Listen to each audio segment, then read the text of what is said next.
sampai kalian menginfakkan harta-harta yang kalian cintai. Nah, oleh karena itu ini menjadi perhatian bersama kita bahwa dana kurban yang akan kita keluarkan ini selayaknya dan sepantasnya untuk kita keluarkan dari harta-harta terbaik kita, dari harta-harta yang kita cintai agar kita dapat menjalankan ibadah ini dengan sebaik-baiknya dan termasuk ke dalam golongan yang bertakwa di sisi Allah Subhanahu wa taala sebagaimana firman-Nya lan yanalallaha luhumuha wala dima'uha walakin yanaluhut taqwa minkum. Yang sampai kepada Allah itu bukanlah darah dan dagingnya, ya. Akan tetapi yang sampai kepada Allah adalah ketakwaan kita kepadanya dengan merelakan sebagian dari harta yang kita miliki untuk kita kurbankan.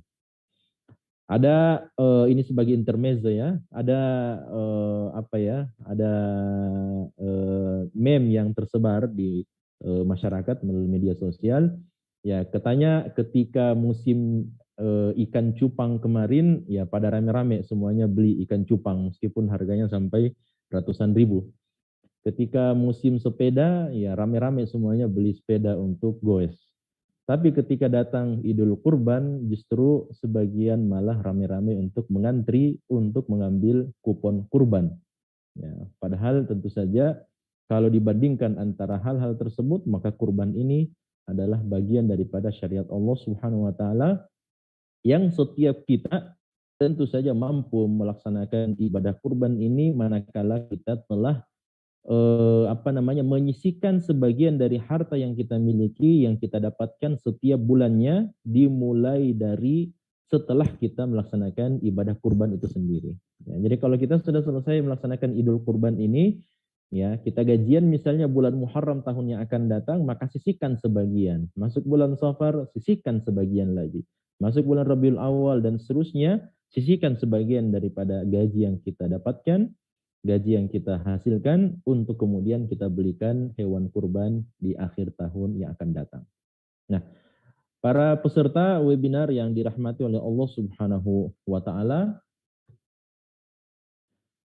berbicara tentang ibadah kurban ini, maka kita akan berbicara tentang banyak hal tentu saja. Ya, mudah-mudahan kita bisa menjelaskannya dengan sebaik-baiknya karena ada banyak hal yang mesti kita ketahui berkenaan tentang ibadah kurban ini karena dia adalah ibadah yang selain dia adalah ibadah yang sangat mulia dan agung di sisi Allah Subhanahu wa taala pun juga pelaksanaannya subhanallah telah dijelaskan oleh baginda Rasul sallallahu alaihi wasallam, dicontohkan oleh Nabi sallallahu alaihi wasallam dan telah dijelaskan pula oleh para ulama dengan sangat baik. Nah, berbicara tentang sebab-sebab turunnya syariat kurban, maka kita kembali kepada kisah Nabi Ibrahim dan Ismail alaihissalam. Dan kita semuanya sudah mengetahui bersama ya, kisah Nabi Ibrahim ketika Nabi Ibrahim melihat atau bermimpi dalam tidurnya, beliau melihat bahwa Nabi Ibrahim menyembelih putra beliau sendiri, yaitu Nabi Ismail. Para ulama mengomentari kisah ini bahwa dalam sebagian riwayat diceritakan bahwasanya Nabi Ibrahim ya ketika datang perintah untuk berkurban, maka Nabi Ibrahim alaihi salam di dalam hatinya bergumam bahwa kalau seandainya saya diperintahkan untuk berkurban oleh Allah Subhanahu wa taala, maka jangankan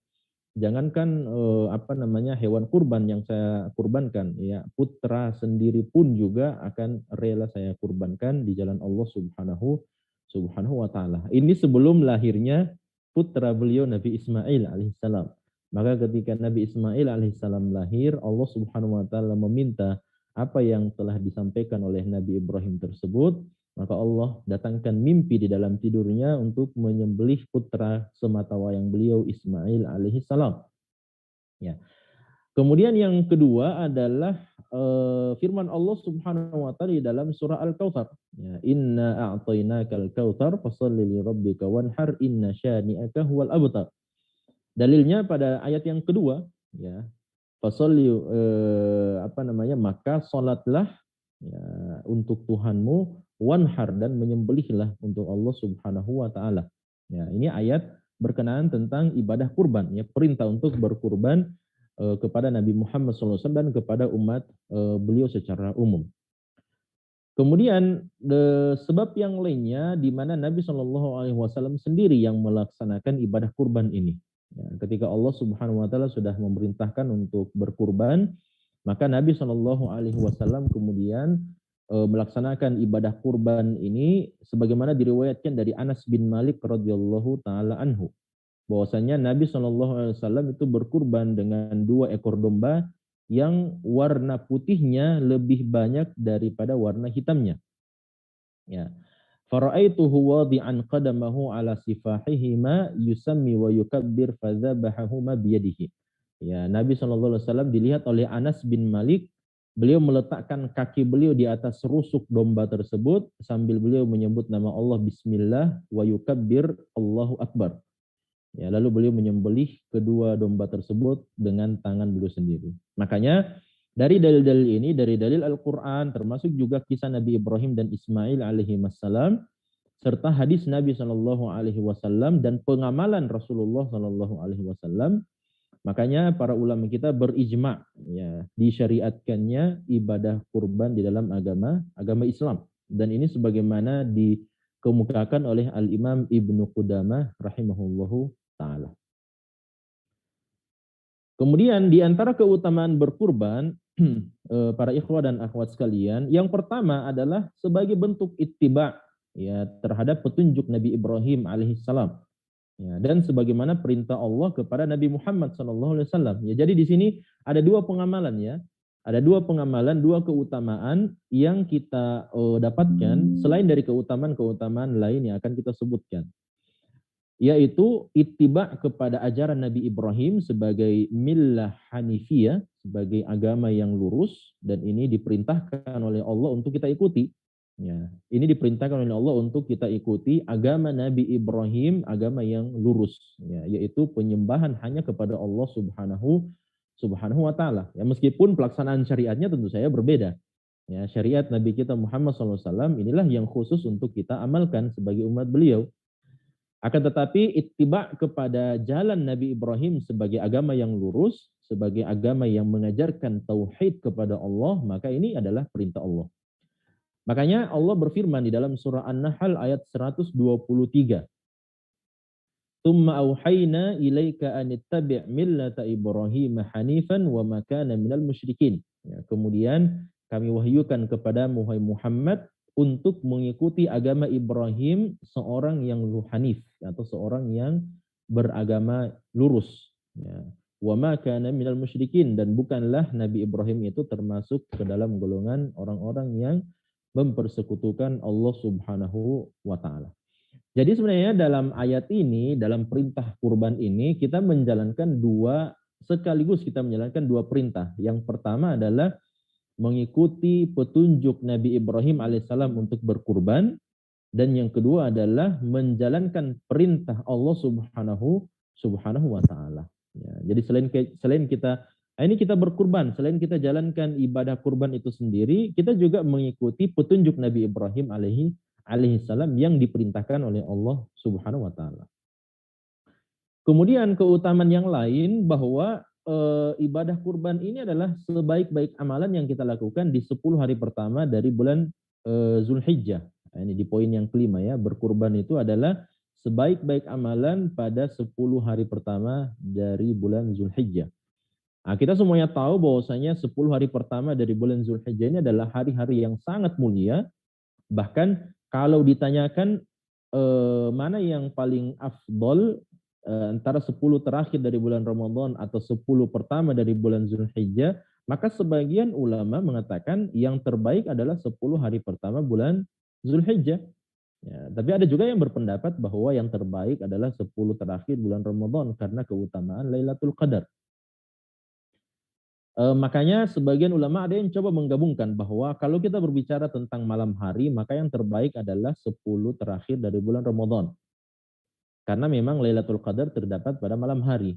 Tapi kalau kita ditanya tentang hari-hari terbaik sepanjang tahun, maka yang terbaik adalah 10 hari pertama dari bulan Zulhijjah, karena memang amalan yang kita disyariatkan untuk kerjakan itu umumnya terdapat pada waktu siang. ya, dan bukan terdapat pada waktu malam. Sehingga di antara amalan yang terbaik dari 10 hari pertama dari bulan Zulhijjah ini adalah berkurban pada tanggal 10 dan pada hari-hari tasyrik setelahnya, 3 hari setelahnya, 11, 12, dan 13. Kemudian di antara keutamaan yang lainnya bahwa berkurban itu merupakan tarbiyah terhadap jiwa seorang mukmin untuk bersabar atas perintah Allah Subhanahu wa taala. Dan ini kita bisa ambil dari kisah Nabi Ibrahim, ya. Bagaimana Nabi Ibrahim alaihissalam, subhanallah, kesabaran beliau yang sangat luar biasa. Karena diceritakan dalam Al-Quran di mana Allah mengatakan falamma balagha ma'ahu sa'ya. Ketika Nabi Ismail itu sudah mulai beranjak ke besar, ya sudah mulai tumbuh besar, maka Allah Subhanahu wa taala memerintahkan kepada Nabi Ibrahim untuk menyembelih putra beliau sendiri. Ya, dan kita tahu bersama bahwasanya ini menjadi adat, ya, ini menjadi adat dan kebiasaan orang-orang tua kita dahulu, bahwa kalau anak-anak kita itu atau seorang anak itu masih kecil, masih balita, maka biasanya dia masih ikut kepada ibunya, masih ikut kepada umminya. Tapi kalau dia masuk usia 6, usia 7 tahun, ya sampai usia 10 tahun, maka umumnya anak-anak itu, apalagi kalau dia adalah anak laki-laki, maka umumnya dia akan ikut kepada bapaknya. Ya. Dan seperti itu kebiasaan para ulama juga. Para ulama juga, ya termasuk dari kalangan para ulama Mauritania atau dari Shinqit atau Shanaqitah yang terkenal dengan hafalan mereka yang sangat-sangat luar biasa. Mereka menyampaikan bahwasanya kalau anak-anak kami itu masih kecil-kecil, ya maka mereka akan diajarkan untuk menghafal Al-Quran, menghafal hadis, matan-matan ilmiah dan seterusnya bersama ibu mereka, ya, dan bersama kakak-kakak perempuan mereka. Tapi kalau mereka sudah selesai dari hafalan Qur'annya usia 6, 7 dan seterusnya, maka mereka akan mulai belajar secara langsung kepada orang tuanya atau kepada bapaknya dan kepada guru-guru laki-lakinya. Ya. Nah, begitu juga dengan Nabi Ismail alaihissalam, dan itu yang terjadi. Ya, ketika sudah mulai beranjak ke besar, sudah bisa diandalkan oleh bapaknya, oleh Nabi Ibrahim, maka Allah datangkan perintah untuk menguji kesabaran Nabi Ibrahim alaihissalam. Ya, apakah memang betul Nabi Ibrahim adalah seorang yang bersabar dengan perintah tersebut atau tidak?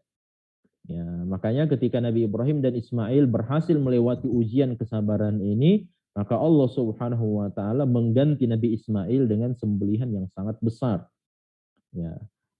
Sehingga kita bisa menarik kesimpulan bahwa berkurban ini merupakan ujian dari Allah Subhanahu wa taala. Makanya kan kalau kita berbicara tentang masalah sabar, sabar itu kata ulama kita itu terbagi 3. Ya, Ibnu Qayyim membagi kesabaran itu dalam 3 jenis. Ada yang namanya sabar menghadapi ujian-ujian dan bentuk-bentuk musibah, ketetapan-ketetapan Allah yang menurut pribadi kita itu berat, tidak sesuai dengan keinginan kita, itu adalah sabar. Sabar terhadap musibah, sabar dengan penyakit, sabar dengan berbagai macam yang menimpa kita, itu jenis kesabaran yang paling rendah. Ya, kenapa? Karena mau tidak mau mesti bersabar memang, karena harus menerima itu ketentuan dari Allah SWT. Kalau kita sakit, ya tidak mungkin kita protes kepada Allah. Ya Allah, ya kenapa saya harus sakit? Kalau kita protes seperti itu, ya berarti kita tidak bersabar dong. Ya, tidak mungkin kita bisa mengangkat penyakit itu dengan sendirinya. Ya, itu tidak ada kekuasaan dari kita. Bahkan dokter sekalipun itu tidak bisa mengangkat penyakit, sama sekali tidak bisa mengangkat penyakit. Yang mengangkat penyakit itu adalah Allah Subhanahu wa taala. Sehingga dengan datangnya penyakit, musibah, cobaan, ujian dan seterusnya, maka mau tidak mau memang kita harus menerimanya. Ya, mau tidak mau kita harus menerimanya. Ada sabar jenis yang di atasnya sedikit, yaitu sabar meninggalkan kemaksiatan. Sabar meninggalkan kemaksiatan ini masih ada 50-50 lah, ya, masih 50-50. Entah itu karena memang kita tidak bisa melakukan kemaksiatan itu karena kita dari sisi pribadi kita memang yang merasa takut kepada Allah Subhanahu wa taala, akhirnya kita bersabar, ya.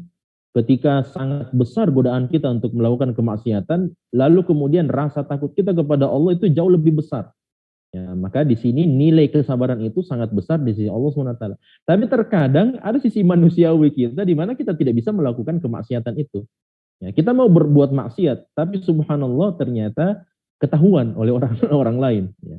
Ya, maka mau tidak mau kita tidak bisa berbuat kemaksiatan itu karena kita merasa malu kalau dilihat oleh orang lain berbuat kemaksiatan tersebut. Ya. Namun bersabar yang jenis ketiga inilah yang paling puncak tentu saja. Bersabar untuk menjalankan ketaatan kepada Allah Subhanahu wa taala. Dan bersabar untuk menjalankan ketaatan inilah yang mutlak bersumber dari keinginan dan kemauan seorang hamba. Ya. Inilah yang bersumber dari keinginan dan kemauan seorang hamba. Kita bersabar menjalankan ibadah salat, itu sabarnya luar biasa. Ya, kenapa? Karena sholat itu 5 kali sehari semalam sepanjang usia kita dalam kehidupan dunia ini. Ya. Kita menjalankan ibadah puasa itu membutuhkan kesabaran, ketaatan yang membutuhkan kesabaran. Kenapa? Karena setiap masuk bulan Ramadan kita mesti berpuasa setiap dalam 1 bulan itu. Ya, berinfak, bersedekah, berzakat, itu luar biasa, membutuhkan kesabaran luar biasa. Kenapa? Karena kalau tidak sabar, ya bisa-bisa nanti hati kita dongkol. Ya kenapa kemarin saya berkurban, akhirnya berkurang deposit saya, berkurang ini, berkurang harta saya, dan seterusnya, dan seterusnya. Maka berkurban ini merupakan salah satu bentuk tarbiyah, pelatihan terhadap jiwa kita semuanya untuk bersabar atas perintah Allah Subhanahu wa taala. Yang kedua bahwa berkurban itu merupakan tarbiyah terhadap jiwa seorang muslim untuk mengejar cinta Allah dan kasih sayang kepada sesama kaum muslimin. Ya, dan semuanya tahu ya bahwasanya menjalankan perintah Allah Subhanahu wa taala itu salah satu alasan utamanya adalah karena kita cinta kepada Allah Subhanahu wa taala. Ya, makanya kan Allah berfirman dalam surah Ali Imran, "Qul in kuntum tuhibbunallaha fattabi'uni yuhibbukumullah wa yaghfir lakum dzunubakum." Katakan wahai Muhammad, kalau memang betul orang-orang Nasrani yang datang kepadamu itu mengaku cinta kepada Allah, maka ikutilah Nabi Muhammad sallallahu alaihi wasallam. Ya. Kenapa? Karena orang-orang Nasrani yang datang kepada Nabi sallallahu alaihi wasallam dari kabilah Najran, mereka mengaku, wahai Muhammad, kami ini orang-orang Nasrani dan kami juga cinta kepada Allah Subhanahu wa taala. Kami menyembah kepada Allah, kami cinta kepada Allah Subhanahu wa taala. Ya, maka Allah berfirman kepada Nabi Muhammad, wahai Muhammad, katakan kepada mereka, katakan kepada orang-orang Nasrani itu, kalau mereka mengaku cinta kepada Allah Subhanahu wa taala, maka ikutilah Nabi Muhammad sallallahu alaihi wasallam. Ikutilah ajaran Nabi Muhammad sallallahu alaihi wasallam. Apa ajaran Nabi Muhammad? Ajaran Nabi Muhammad itu adalah bahwasanya ibadah itu hanya diperuntukkan kepada Allah Subhanahu wa taala dan tidak boleh diberikan kepada siapapun termasuk kepada nabi dan rasul sekalipun. Nah, inilah letak ujian kepada orang-orang Nasrani itu ya. Kenapa? Karena orang-orang Nasrani di masa Nabi Muhammad sudah mengenal konsep Trinitas, di mana mereka menyembah kepada Nabi Isa alaihi salam. Nah, ini juga kalau kita lihat kisah Nabi Ibrahim alaihissalam pun juga menjadi salah satu alasan ya kenapa Allah memerintahkan berkurban kepada Nabi Ibrahim. Ya, supaya apa? Supaya Nabi Ibrahim memang betul-betul rasa cintanya itu mutlak kepada Allah 100%. Ya. Agar kemudian cintanya kepada putra beliau kepada Nabi Ismail alaihissalam itu tidak menduakan cinta Nabi Ibrahim kepada Allah SWT. Makanya ketika Nabi Ibrahim itu mampu menyembelih atau mampu mengorbankan putra kesayangan dan yang paling tercinta, yaitu Nabi Ismail alaihissalam, maka jelaslah bahwa cinta Nabi Ibrahim itu mutlak 100% hanya untuk Allah Subhanahu wa taala. Makanya beliau digelar sebagai Khalilullah, ya, sebagai kekasih Allah Subhanahu wa taala, ya. Ya, sebagai narasumber kita nanti yang kedua ya, insyaallah. Ya. Khalilullah ya nama beliau ya, Masya Allah. Kemudian di antara keutamaan berkurban juga adalah berkurban itu merupakan bentuk kesyukuran atas nikmat Allah SWT. Ya, sebagaimana firman Allah dalam surah Al-Kautsar ayat 1 dan yang kedua tadi yang kita bacakan. Ya, Allah berfirman, "Inna a'tainakal kautsar." Sesungguhnya kami telah mengaruniakan kepadamu Al-Kautsar. Apa makna Al-Kautsar? Di sini ada dua makna. Ya. Sebagian ulama melihat bahwa makna Al-Kautsar di sini adalah sungai yang ada di dalam surga Allah Subhanahu wa taala yang disebut sebagai Al-Kautsar. Ya. Nah, sungai inilah yang kemudian mengalirkan airnya lalu kemudian masuk ke dalam telaga Nabi SAW di padang mahsyar. Ya. Dan telaga Nabi SAW itu kan adanya di padang mahsyar ketika umat manusia semuanya dan bangsa jin semuanya pada berkumpul, semuanya dibangkitkan sesuai dengan nabi-nabi dan rasul-rasul mereka, maka orang-orang beriman akan datang kepada Nabi Muhammad SAW dan mereka akan minum dari telaga Nabi SAW. Nah, yang menjadi pertanyaan, telaga Nabi SAW itu airnya dari mana?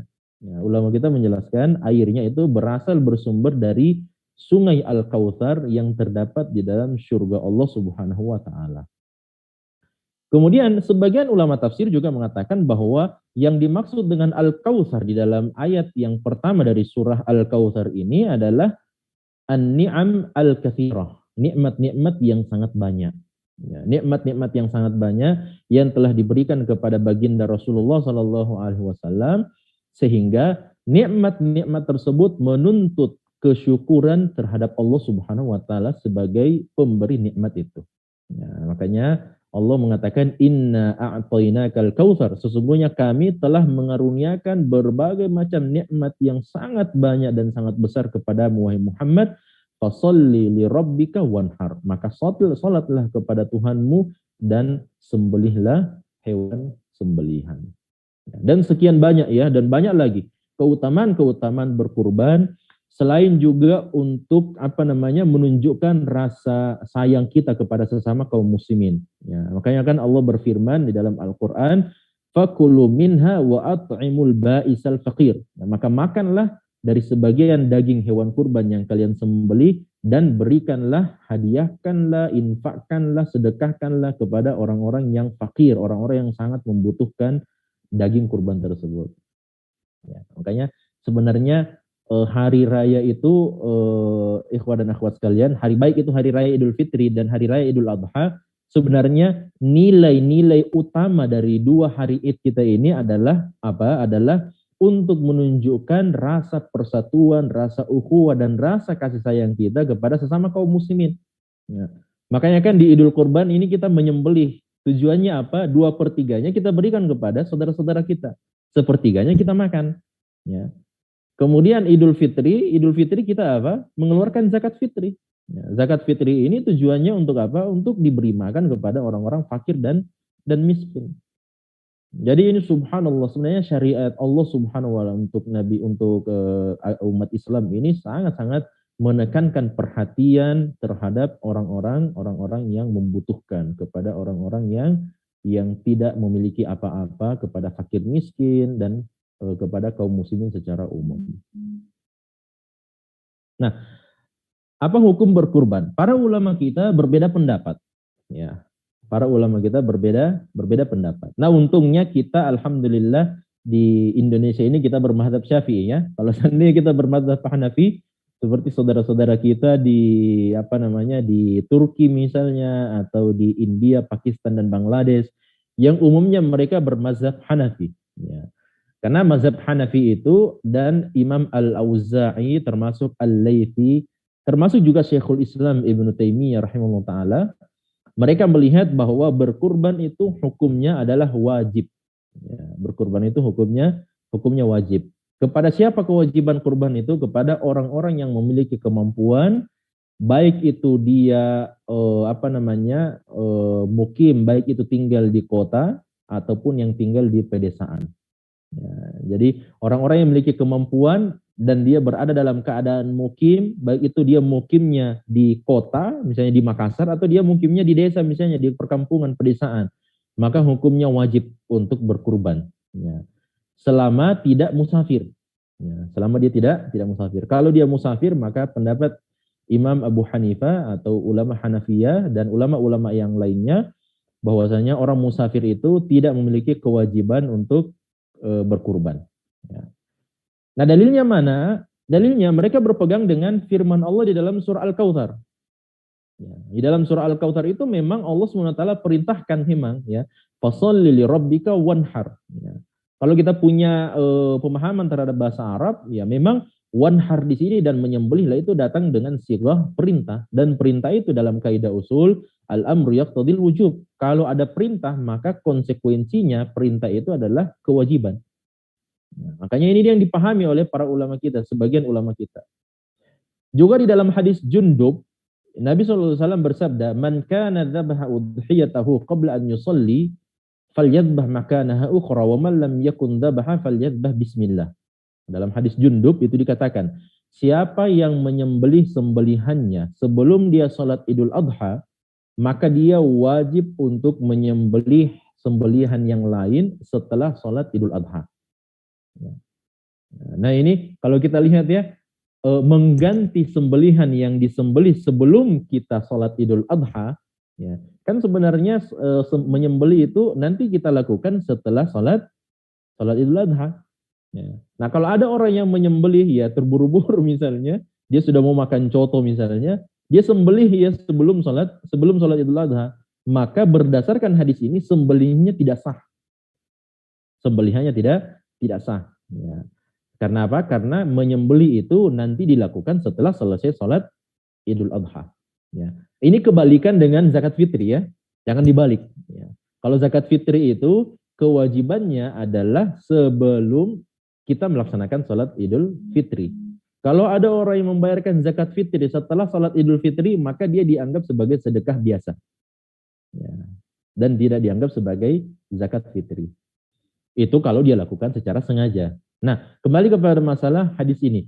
Jadi siapa yang menyembelih sembelihannya sebelum melaksanakan sholat Idul Adha, maka dia wajib mengganti sembelihan itu setelah dia melaksanakan sholat Idul Adha. Dalam artian, kalau dia secara sengaja melakukan itu, secara sengaja menyembelih sebelum sholat Idul Adha, maka dia diwajibkan untuk mengganti sembelihannya, dia beli lagi sembelihan yang lain, baru kemudian dia sembelih setelah sholat Idul Adha.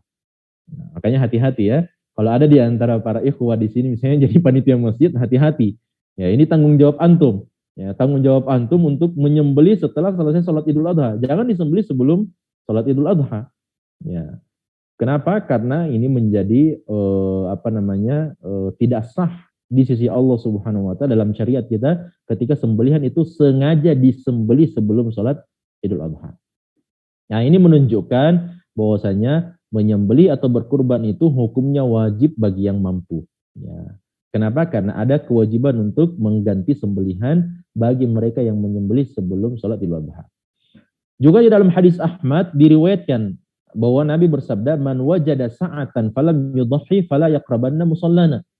Ya, kata Nabi SAW, barang siapa yang mendapatkan kelapangan, kemudian dia tidak menyembelih pada tahun itu, maka jangan sekali-kali dia mendekati tempat sholat kami. Maksudnya jangan sekali-kali dia menghadiri sholat Idul Adha. Ya. Kenapa? Karena dia tidak menyembelih padahal dia memiliki kemampuan untuk menyembelih. Nah, ini hadis ini juga difahami oleh ulama Hanafiyah dan ulama yang lainnya bahwa hadis ini menjelaskan tentang kewajiban berkurban bagi mereka yang mampu dalam keadaan mukhid. Baik. Pendapat yang lain, dan ini adalah pendapat jumhur ya, mayoritas ulama kita, termasuk di dalamnya ulama Syafi'iyah, Malikiyah dan Hanabila, bahwasanya berkurban itu hukumnya adalah sunnah muakkadah dan tidak sampai wajib. Ya. Dalilnya mana? Dalilnya hadis Jabir radhiyallahu taala anhu, di mana dia mengatakan, "Shallaitu ma'a Rasulillah sallallahu alaihi wasallam 'Aidal Adha, falamma insarafa ata bikabshaini fadhabahahu, faqala Bismillahi wallahu akbar, Allahumma hadha anni wa amman lam yudhahi min ummati." Ya. Jabir mengatakan, saya pernah sholat Idul Adha bersama Nabi. Setelah selesai sholat Idul Adha, selesai rangkaian ibadah sholat Idul Adha, maka Nabi SAW menyembelih 2 ekor domba yang beliau sembelih, yang beliau kurbankan. Kemudian beliau mengatakan, Bismillah, Allahu Akbar. Ya Allah, ini adalah sembelihan dariku dan dari umatku yang tidak menyembelih dan dari umatku yang tidak menyembelih pada tahun ini. Ya. Nah, itu berarti ikhwah dan akhwat sekalian, Nabi SAW tahu bahwa pada tahun itu ada umat beliau dari kalangan sahabat yang tidak menyembelih. Ya. Itu berarti Nabi SAW kalau seandainya menyembelih itu adalah sebuah kewajiban, maka itu berarti semua sahabat Nabi SAW yang tidak menyembelih pada saat itu berdosa kepada Allah Subhanahu wa Ta'ala pada saat mereka memiliki kemampuan. Hadis Bukhari juga mengatakan, man arada minkum an yudhi fala ya'khud min sya'rihi wa adhafirihi. Ya, kata Nabi SAW, man arada minkum, barang siapa yang ingin menyembelih. Ya, siapa yang mau menyembelih. Ya, kata-kata mau itu berarti apa? Berarti tidak menunjukkan kewajiban. Ya. Kenapa? Karena kata-kata aroda, irodah di sini artinya apa? Artinya ada penekanan bahwa menyembelih atau berkurban itu bukanlah sebuah kewajiban. Makanya Nabi mengatakan siapa yang mau menyembelih, ya, itu berarti ada orang yang tidak mau menyembelih, ya kan? Nah, makanya perintah-perintah berkenaan tentang berkurban itu seperti dalam surah Al-Kautsar, seperti dalam hadis Nabi yang lainnya yang menunjukkan adanya perintah untuk berkurban, maka perintah ini yang tadinya hukum asalnya dia adalah sebuah kewajiban, dengan datangnya hadis Jabir, datangnya hadis Bukhari dan hadis-hadis yang lainnya, maka difahami oleh jumhur ulama kita, mayoritas ulama kita bahwa perintah-perintah tadi dikeluarkan kewajibannya dan beralih kepada sunnah muakkadah. Dan ini yang menjadi pendapat mayoritas ulama kita bahwa menyembelih atau berkurban itu hukumnya adalah sunnah muakkadah bagi mereka yang memiliki kemampuan. Nah, sekarang kita lebih rinci lagi ya. Tadi kita berbicara tentang hal-hal yang umum dari ibadah kurban ini. Kita sekarang mau lihat ya hal yang lebih rinci lagi. Apa syarat kurban menurut syariat Islam? Ya. Nah, berbicara tentang ibadah kurban ini, maka kita lihat dari dua sisi. Ya. Dari sisi orang yang berkurban dan dari sisi hewan yang akan dikurbankan. Ya. Nah, dari sisi orang yang akan berkurban, maka ada 5 syarat. Syarat yang pertama, dia adalah seorang muslim tentu saja. Ya, kan orang kafir, ya meskipun mereka diperintahkan dengan khitab secara umum, tapi dalam ranah pengamalan, maka yang diterima amalannya itu hanya orang-orang Islam. Ya, makanya kan Allah berfirman seperti ayat yang tadi kita baca, innama yataqabbalullahu minal muttaqin. Ya, orang-orang yang diterima amalannya itu adalah orang-orang yang bertakwa kepada Allah SWT. Dan orang yang bertakwa itu tentu saja adalah seorang muslim. Ya, tidak ada kita katakan orang kafir sangat bertakwa. Itu tidak ada yang seperti itu. Ya. Yang bertakwa itu hanyalah orang-orang Islam saja. Makanya syarat yang pertama adalah Islam. Ya. Kemudian yang kedua, niat untuk berkurban. Ya, ini penting ini. Untuk apa? Untuk membedakan antara sembelihan untuk kurban, sembelihan untuk akikah, dan sembelihan untuk fidyah. Karena ini masing-masing beda loh ya, beda pos-posnya ini. Jangan disamakan. Ya. Jangan disamakan. Dan tidak bisa kita gabung niatnya. Ya, seperti misalnya ya karena misalnya ada yang baru lahiran misalnya ya, bertepatan tanggal 10 Zulhijjah itu bertepatan dengan hari ke-7 putranya ya, dari kelahirannya. Maka dia ya sekalian saja Ustadz ya, anak saya ini putra ya, sekalian saja ya, saya beli hewan kurban misalnya 2 ekor kambing. Nah, sekalian ini untuk akikahnya, ini juga untuk kurban saya. Maka tidak boleh yang seperti itu. Ya, tidak boleh yang seperti itu. Menggabungkan dua niat seperti itu tidak boleh. Kenapa? Karena untuk berkurban itu ada niat tersendiri dan untuk akikah itu adalah niat tersendiri. Dan masing-masing niat ini adalah amalan yang terpisah, amalan yang berbeda. Ya, amalan yang berbeda. Ya, makanya kan muncul pertanyaan, Ustadz, ya, apa hukumnya? Mana yang lebih didahulukan? Apakah saya mengakikah putra saya dulu ataukah saya berkurban dulu? Kan ini biasa yang muncul pertanyaan kan? Ya, ini mungkin sebentar lagi ada pertanyaan seperti itu kayaknya, ya. Makanya saya jawab terlebih dahulu ya. Jadi berakikah itu dia waktunya lapang ya. Berakikah itu waktunya lapang.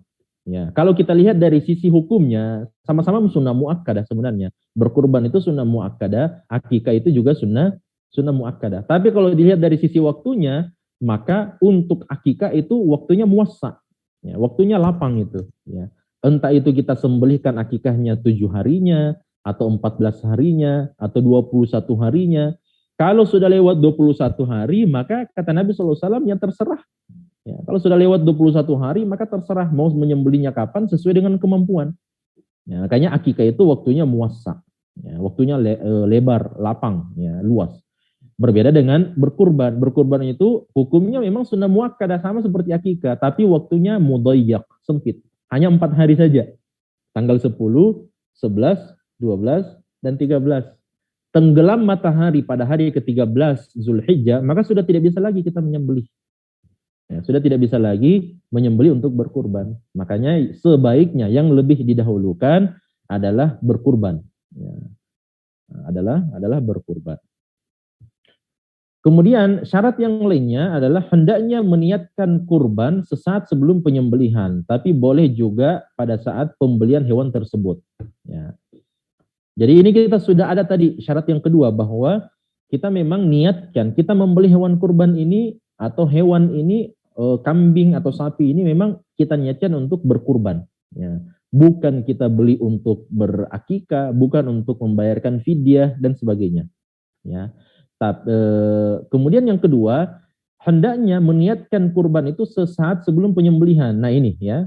Jadi kapan kita memunculkan niat itu, entah itu ketika kita akan menyembelih hewan kurban kita, ataukah ketika kita membeli hewan tersebut. Ya, dua-duanya ini boleh. Ya. Kemudian, bolehnya bersyarikat pada hewan kurban, unta atau sapi sebanyak 7 orang maksimal. Tidak boleh lebih. Ya, karena memang seperti itu. Dalam hadis Nabi SAW memang seperti itu, kebolehannya berserikat itu untuk 7 orang saja atau kurang. Ya, tapi kalau lebih dari 7 orang maka tidak boleh.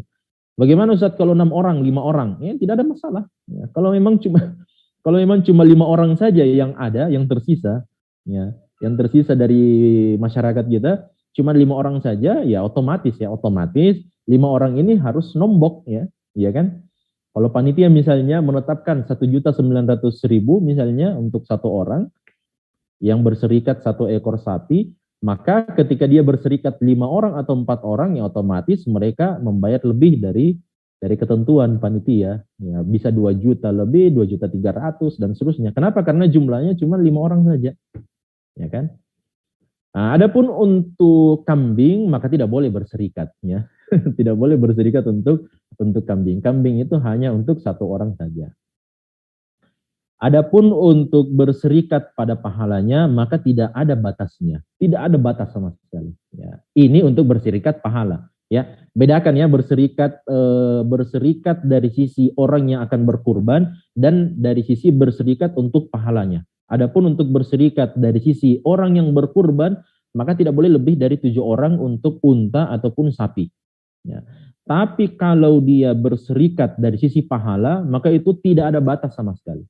Ya. Berdasarkan hadis Nabi SAW yang tadi kita bacakan. Ya Allah, bismillah, Allahu Akbar, Allahumma hadha anni wa amman lam yudhi min ummati.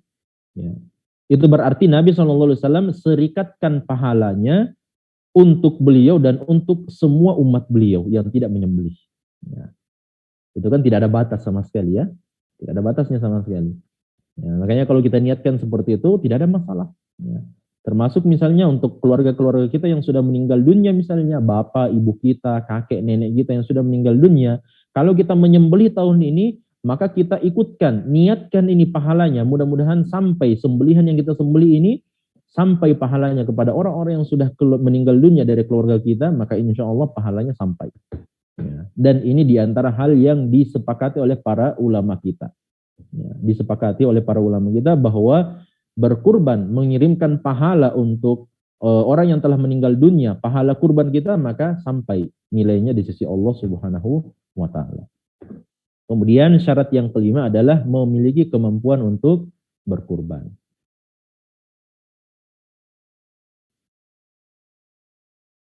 Baik.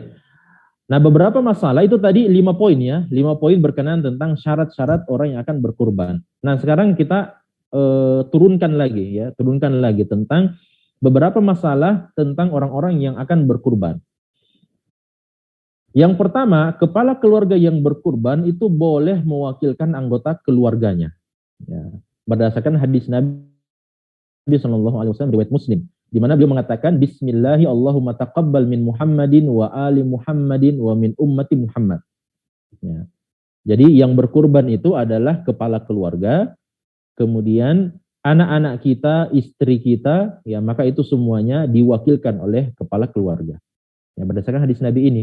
Bismillah, ya Allah, terimalah sembelihan ini dari Muhammad dan keluarga Nabi Muhammad dan dari umat Nabi Muhammad sallallahu alaihi wasallam. Nah, makanya ini kita katakan tadi, berserikat dari sisi pahala itu boleh tanpa ada batas sama sekali. Kemudian yang kedua, pekurban dianjurkan mengkonsumsi sepertiga dari hewan kurbannya. Ya, adapun sepertiganya lagi itu bisa dihadiahkan dan sepertiganya lagi disedekahkan, dan ini menurut pendapat Ibnu Abbas. Ya. Ya, meskipun di dalam Al-Qur'an itu kan Allah mengatakan fakulu minha wa at'imul ba'isal faqir. Ya, sebenarnya untuk dua peruntukan saja. Untuk kita makan hewan kurban itu dan untuk kita berikan, hadiahkan kepada orang-orang yang membutuhkan. Ya, tapi menurut Ibnu Abbas dalam tafsiran beliau maka sebaiknya dibagi tiga. Ya, sepertiganya itu kita konsumsi, 2/3 kita berikan kepada orang yang membutuhkan, tapi kita bagi, sepertiganya dihadiahkan kepada orang yang kita mau hadiahkan, sepertiganya lagi kita sedekahkan kepada fakir miskin. Yang ketiga, nah ini biasa ditanyakan juga, ya, daging kurban itu bisa dihadiahkan kepada orang kafir, apalagi yang diharapkan keislamannya. Ya. Secara khusus ya, kalau kita tahu misalnya ada tetangga kita non muslim, kafir dia, tapi ya sudah sering mendengarkan dakwah Islam, sudah sering kita sampaikan ceramah-ceramah Islam dan seterusnya, kita ajak masuk Islam. Ya, maka kita boleh menghadiahkan sepertiga daging kurban kita kepada orang tersebut meskipun dia masih kafir. Ya, apalagi kalau sangat diharapkan keislamannya. Kemudian yang keempat, pekurban itu bisa berhutang. Nah ini juga biasa ditanyakan ya, bagaimana Ustadz hukumnya? Ya, saya belum ada kemampuan ini. Ya, dalam beberapa hari belum ada kemampuan, belum ada dana. Tapi saya yakin nanti pada tanggal 11 saya akan dapat misalnya gajian misalnya, atau saya akan dapat dana seperti ini dan seterusnya. Maka boleh untuk orang yang belum memiliki dana pada hari-hari ini, sebelum hari sembelihan itu datang, boleh dia berkurban untuk membeli hewan kurban apabila dia mempunyai kemampuan untuk membayar hutangnya. Ya. Tapi kalau dia sudah punya hutang, ya, dalam artian dia sudah punya hutang, kemudian dia mau mengambil hutang lagi yang lain, maka sebaiknya jangan. Ya, maka sebaiknya jangan. Karena masalah hutang ini kan besar ya masalahnya. Konsekuensi hutang itu sangat besar. Ya. Kemudian boleh kita berkurban untuk orang lain yang tidak mampu. Ya, saya sempat ditanya ya, ada ibu-ibu yang bertanya di jamaah masjid, jamaah pengajian, Ustadz, bagaimana kalau ada seorang ibu yang punya kemampuan membeli 5 ekor sapi? Ya. Apakah dia beli 5 ekor sapi itu kemudian dia atasnamakan untuk dirinya sendiri atau bagaimana? Ya, dagingnya 5 ekor sapi itu ya sebagiannya saja yang dia ambil untuk keluarganya. Yang sisanya itu, yang mayoritasnya itu dia bagi-bagikan kepada fakir miskin. Ya, apakah bisa yang seperti itu? Ya, saya jawab bisa seperti itu. Tapi yang lebih utama, kalau kita tahu ada tetangga-tetangga kita, karib kerabat kita, misalnya orang-orang dekat kita, sangat ingin untuk berkurban pada tahun ini, tapi belum punya kemampuan untuk berkurban. Ya, maka sebaiknya dana yang kita miliki itu kita simpan misalnya untuk 1 ekor sapi itu yang kita atasnamakan untuk diri dan keluarga kita, sedangkan yang tersisa dari dana untuk membeli 4 ekor sapi itu yang kita hadiahkan kepada orang. Supaya apa? Supaya mereka bisa berkurban juga pada tahun ini. Ya, jadi kita dapat 2 keutamaan berkurban plus keutamaan memudahkan kaum muslimin untuk bisa berkurban melalui sedekah kita. Ya. Kemudian pekurban, baik itu pria dan wanita, hendaknya tidak bercukur dan memotong kukunya apabila bulan Zulhijjah itu sudah masuk. Ya, makanya kan dalam hadis Ahmad tadi kita bacakan, man arada minkum an yudhi fala ya'khudh min alfarib fala ya'khudh min sya'rihi wa adhafirihi. Ya, siapa yang ingin menyembelih pada tahun ini, maka kalau sudah masuk 1 Zulhijjah maka tidak boleh lagi dia memotong rambut dan memotong kukunya. Ya. Bukan kuku hewan, ya. Karena ada juga yang mengatakan kuku hewannya Ustadz yang tidak boleh. Adapun kuku pekurbannya itu masih boleh kita potong. Ini keliru ya. Ini keliru bahwa yang dimaksud tidak boleh memotong rambut ya adalah orang yang akan berkurban itu. Kemudian yang ketujuh, tidak dibolehkan bagi pekurban untuk menjual kurbannya. Ya. Itu tidak boleh. Ya. Ini adalah hal yang tidak dibolehkan. Jadi kita mau berkurban misalnya, Ya, sepertiganya kita ambil, kemudian sepertiganya kita berikan kepada fakir miskin, sepertiganya kita minta dari panitia. Untuk apa? Untuk kita jual di pasar. Itu tidak boleh. Ya, itu tidak diperbolehkan. Kenapa? Karena hewan kurban ini, kurban itu disebut sebagai kurban karena memang kita korbankan di jalan Allah Subhanahu wa taala. Sesuatu yang sudah kita korbankan di jalan Allah Subhanahu wa taala, maka tidak boleh lagi kita ambil kemudian kita komersilkan. Itu tidak boleh lagi. Ya. Tapi kalau kita mau hadiahkan maka boleh. Ya, kalau kita mau hadiahkan kepada orang lain seperti kulitnya misalnya atau misalnya apa ya biasanya kepalanya biasanya ya atau tulang-tulangnya biasanya dan sebagainya. Kita mau hadiahkan kepada tukang jagalnya, tukang sembelihnya, maka tidak ada masalah. Kemudian pekurban boleh mewakilkan sembelihan kurbannya kepada tukang sembelih. Ya, dan ini umumnya normalnya kita begini ya. Ya, kalau kita tidak memiliki kecakapan, ya hati-hati juga ya. Jangan terlalu sombong karena sudah bisa membeli hewan kurban, akhirnya mau sembelih sendiri hewan kurbannya. Ya, akhirnya alih-alih dia mau sembelih sendiri, akhirnya hewan kurbannya kemudian ingkalap atau dia bangun sendiri hewan kurbannya kemudian melarikan diri. Ya, seperti yang biasa diberitakan. Ya, kalau sudah masuk itu Idul Adha, biasa ada saja berita-berita itu di televisi, hewan kurban lepas. Ya, ya turun ke jalan ya dan seterusnya merusak sarana prasarana jalanan dan sebagainya. Nah, ini hati-hati ya, hati-hati. Ya. Makanya kalau kita tidak memiliki kecakapan ya supaya kita tidak menyiksa juga hewan kurban, maka kita serahkanlah kepada yang ahli ya. Yang ahli dalam menyembelih, yang ahli dalam apa namanya? Dalam menguliti, yang ahli dalam memotong dan sebagainya dan sebagainya. Kemudian penyembelih atau orang yang kita sewa atau yang biasa disebut sebagai penjagal itu tidak boleh meminta bayarannya dari hewan kurban. Ya, itu tidak boleh. Jadi kalau ada misalnya panitia masjid, ya, kemudian dia mau menyewa tukang jagal misalnya, tapi tukang jagalnya syaratkan, ya, bahwa sewa saya ini, sewa kerja saya ini itu saya ambil dari kepala dan kulit hewan sama kakinya. Ya, maka ini tidak dibolehkan. Ya, ini tidak dibolehkan. Berdasarkan hadis Nabi SAW tentu saja. Nabi SAW melarang memberikan kepada jazar, kepada tukang potong itu uang sewanya dari hewan kurban. Kenapa? Karena hewan kurban itu ya bukan untuk apa? Bukan untuk para penyembelih. Ya, hewan kurban itu dagingnya itu untuk orang-orang fakir miskin. Ya. Tapi kalau kita mau berikan misalnya, selain kita berikan uang sewa kepada tukang tukang jagal, kemudian kita mau berikan hadiah kulitnya misalnya sebagai bentuk hadiah kepada tukang jagal, maka itu boleh. Ya. Kemudian pekurban itu boleh mewakilkan kurbannya untuk keluarganya yang telah wafat. Ya, sebagaimana yang tadi saya sebutkan bahwa ini disepakati oleh para ulama kita. Ya, disepakati oleh para ulama kita. Orang-orang yang sudah meninggal dunia dari keluarga kita sudah wafat, maka boleh kita wakilkan kurbannya. Ya, boleh kita wakilkan kurbannya. Yang menjadi perselisihan di antara ulama itu adalah kewajiban atau tidaknya. Apakah wajib atau tidak? Ya, ini yang diperselisihkan oleh para ulama kita. Ya, sebagian ulama mengatakan tidak wajib, sebagian lagi mengatakan wajib, sebagian lagi mengatakan wajib kalau diwasiatkan oleh orang yang sudah meninggal dunia. Ya, jadi misalnya kita punya orang tua misalnya dia sudah meninggal, tapi sebelum dia meninggal dia wasiatkan, kalau saya meninggal nanti maka anak-anak saya wasiatkan kalian berkurban atas nama saya. Ya. Maka kalau ada wasiat yang seperti ini menurut sebagian ulama wajib kita tunaikan wasiat itu untuk berkurban atas nama orang tua yang sudah meninggal dunia. Ya. Tapi apakah tapi kebolehannya atau sampai tidaknya pahalanya maka itu disepakati oleh para ulama kita. Kemudian pekurban itu boleh menyembelih kurbannya di waktu pagi, siang, atau malam hari, selama hari-hari kurban. Ya boleh. Selama itu sudah lewat dari pelaksanaan sholat Idul Adha. Ya, kalau sebelum sholat Idul Adha belum boleh ya.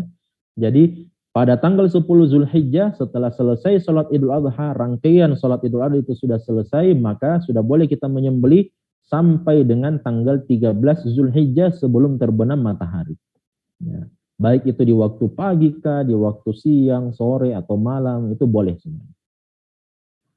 Kemudian yang ke-12, apabila hewan kurban kita mati, hilang atau dicuri, maka tidak ada kewajiban untuk menggantinya kalau itu tidak disengaja. Kalau itu tidak disengaja. Baik. Nah, sekarang kita lihat ya, syarat hewan kurban yang akan disembelih. Nanti juga akan banyak dibahas oleh pemateri kedua berkenaan tentang hewan kurban yang akan disembelih ini. Secara khusus mungkin penyakit ya, penyakit yang sekarang sedang merebak ini, penyakit kulit dan kuku kalau saya tidak salah ya, yang sekarang ini merebak di tengah-tengah masyarakat, khususnya untuk hewan-hewan kurban. Maka di antara syarat hewan kurban yang kita sembelih, yang pertama hewan kurban itu adalah bahimatul an'am. Bahimatul an'am itu apa? Adalah hewan-hewan ternak. Ya, hewan ternak dalam agama Islam di dalam Al-Quran yang disebutkan itu adalah unta, sapi, dan kambing. Nah, itu. Nah, jadi kalau ada yang bertanya, jangan lagi ada bertanya nanti bagaimana hukumnya berkurban dengan kuda. Nah, jelas itu tidak boleh karena kuda tidak termasuk bahimatul an'am. Ya, atau hewan-hewan yang lain misalnya, ya, maka itu tidak boleh. Seperti misalnya keledai, ya, boleh tidak menyembelih keledai? Nah, hukumnya tidak boleh jelas, ya, karena yang termasuk bahimatul an'am itu adalah ini, yang 3 ekor ini, yaitu unta, sapi, dan kambing. Ya, tentu saja masuk ya, masuk jenis-jenisnya, ya, seperti sapi dengan kerbau misalnya. Ya, tapi yang lebih utama kalau menyembelih sapi tentu saja. Begitu juga dengan kambing. Kambing masuk juga jenis-jenis yang lainnya seperti apa? Seperti domba, ya. Ya, itu masuk kan kategorinya. Kemudian ini juga yang harus diperhatikan. Nah, kalau ada misalnya panitia masjid yang sudah siap-siap mau membeli hewan kurban ini, maka perhatikan usianya. Ya, perhatikan usianya.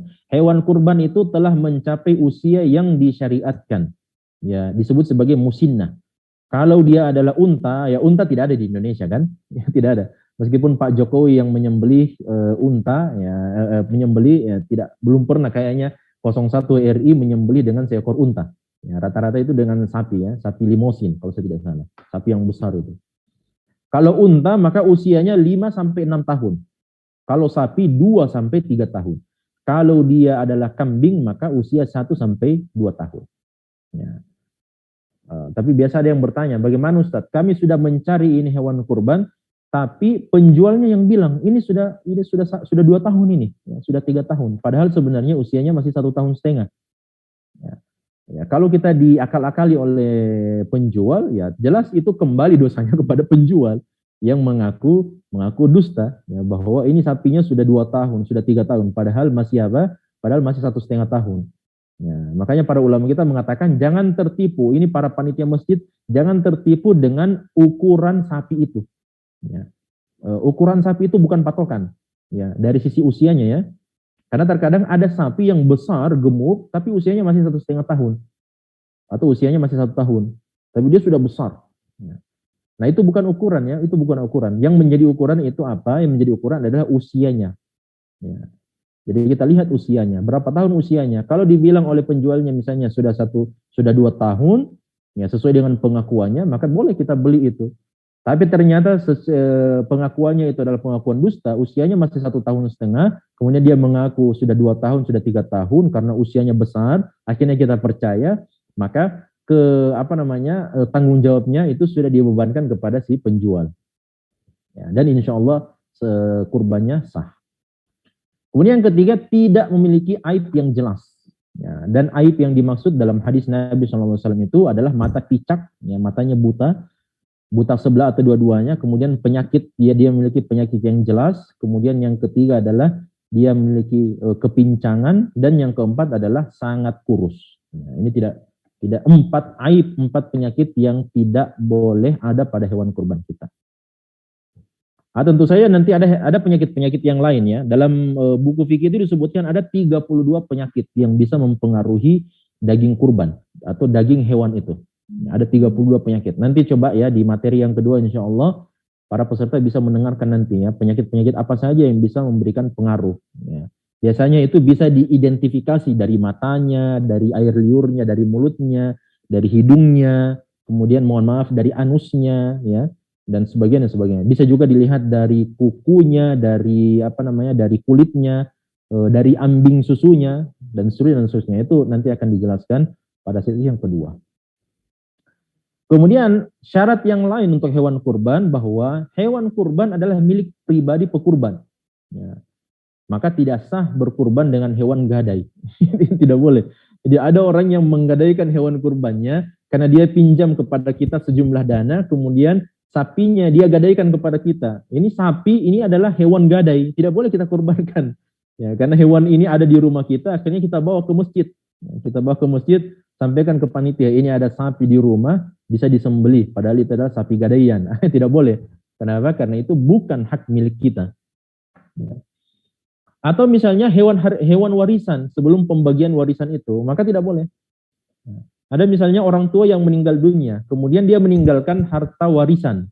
Ya, sebagian dari harta warisan itu apa? Adalah hewan misalnya, kambing, beberapa ekor kambing. Maka tidak boleh kita sembelih sebagai hewan kurban sebelum pembagian harta warisan selesai. Ya, kalau sudah selesai pembagian harta warisan, kita dapat kambing itu misalnya sebagai bagian dari warisan kita, baru boleh kita berkurban. Kemudian hewan kurban itu dimiliki dengan cara yang syar'i, ya, bukan dengan hasil curian, tipuan, dan sebagainya.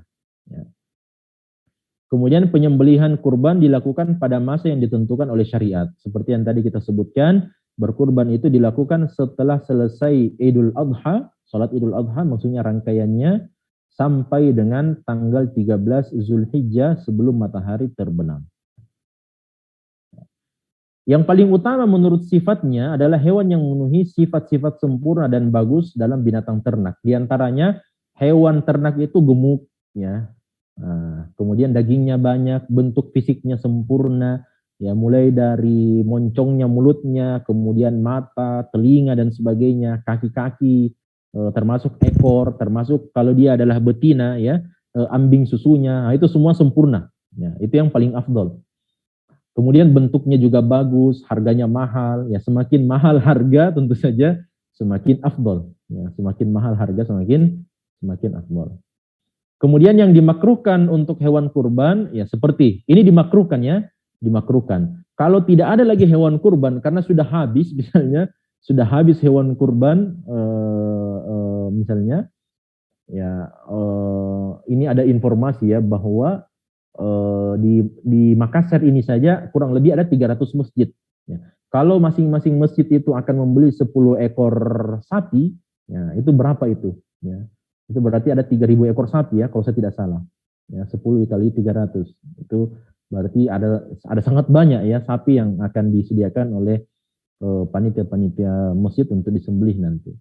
Makanya terkadang mungkin ada yang karena panitianya terlambat cari hewan kurban, akhirnya cuma dapat yang sisa-sisanya saja.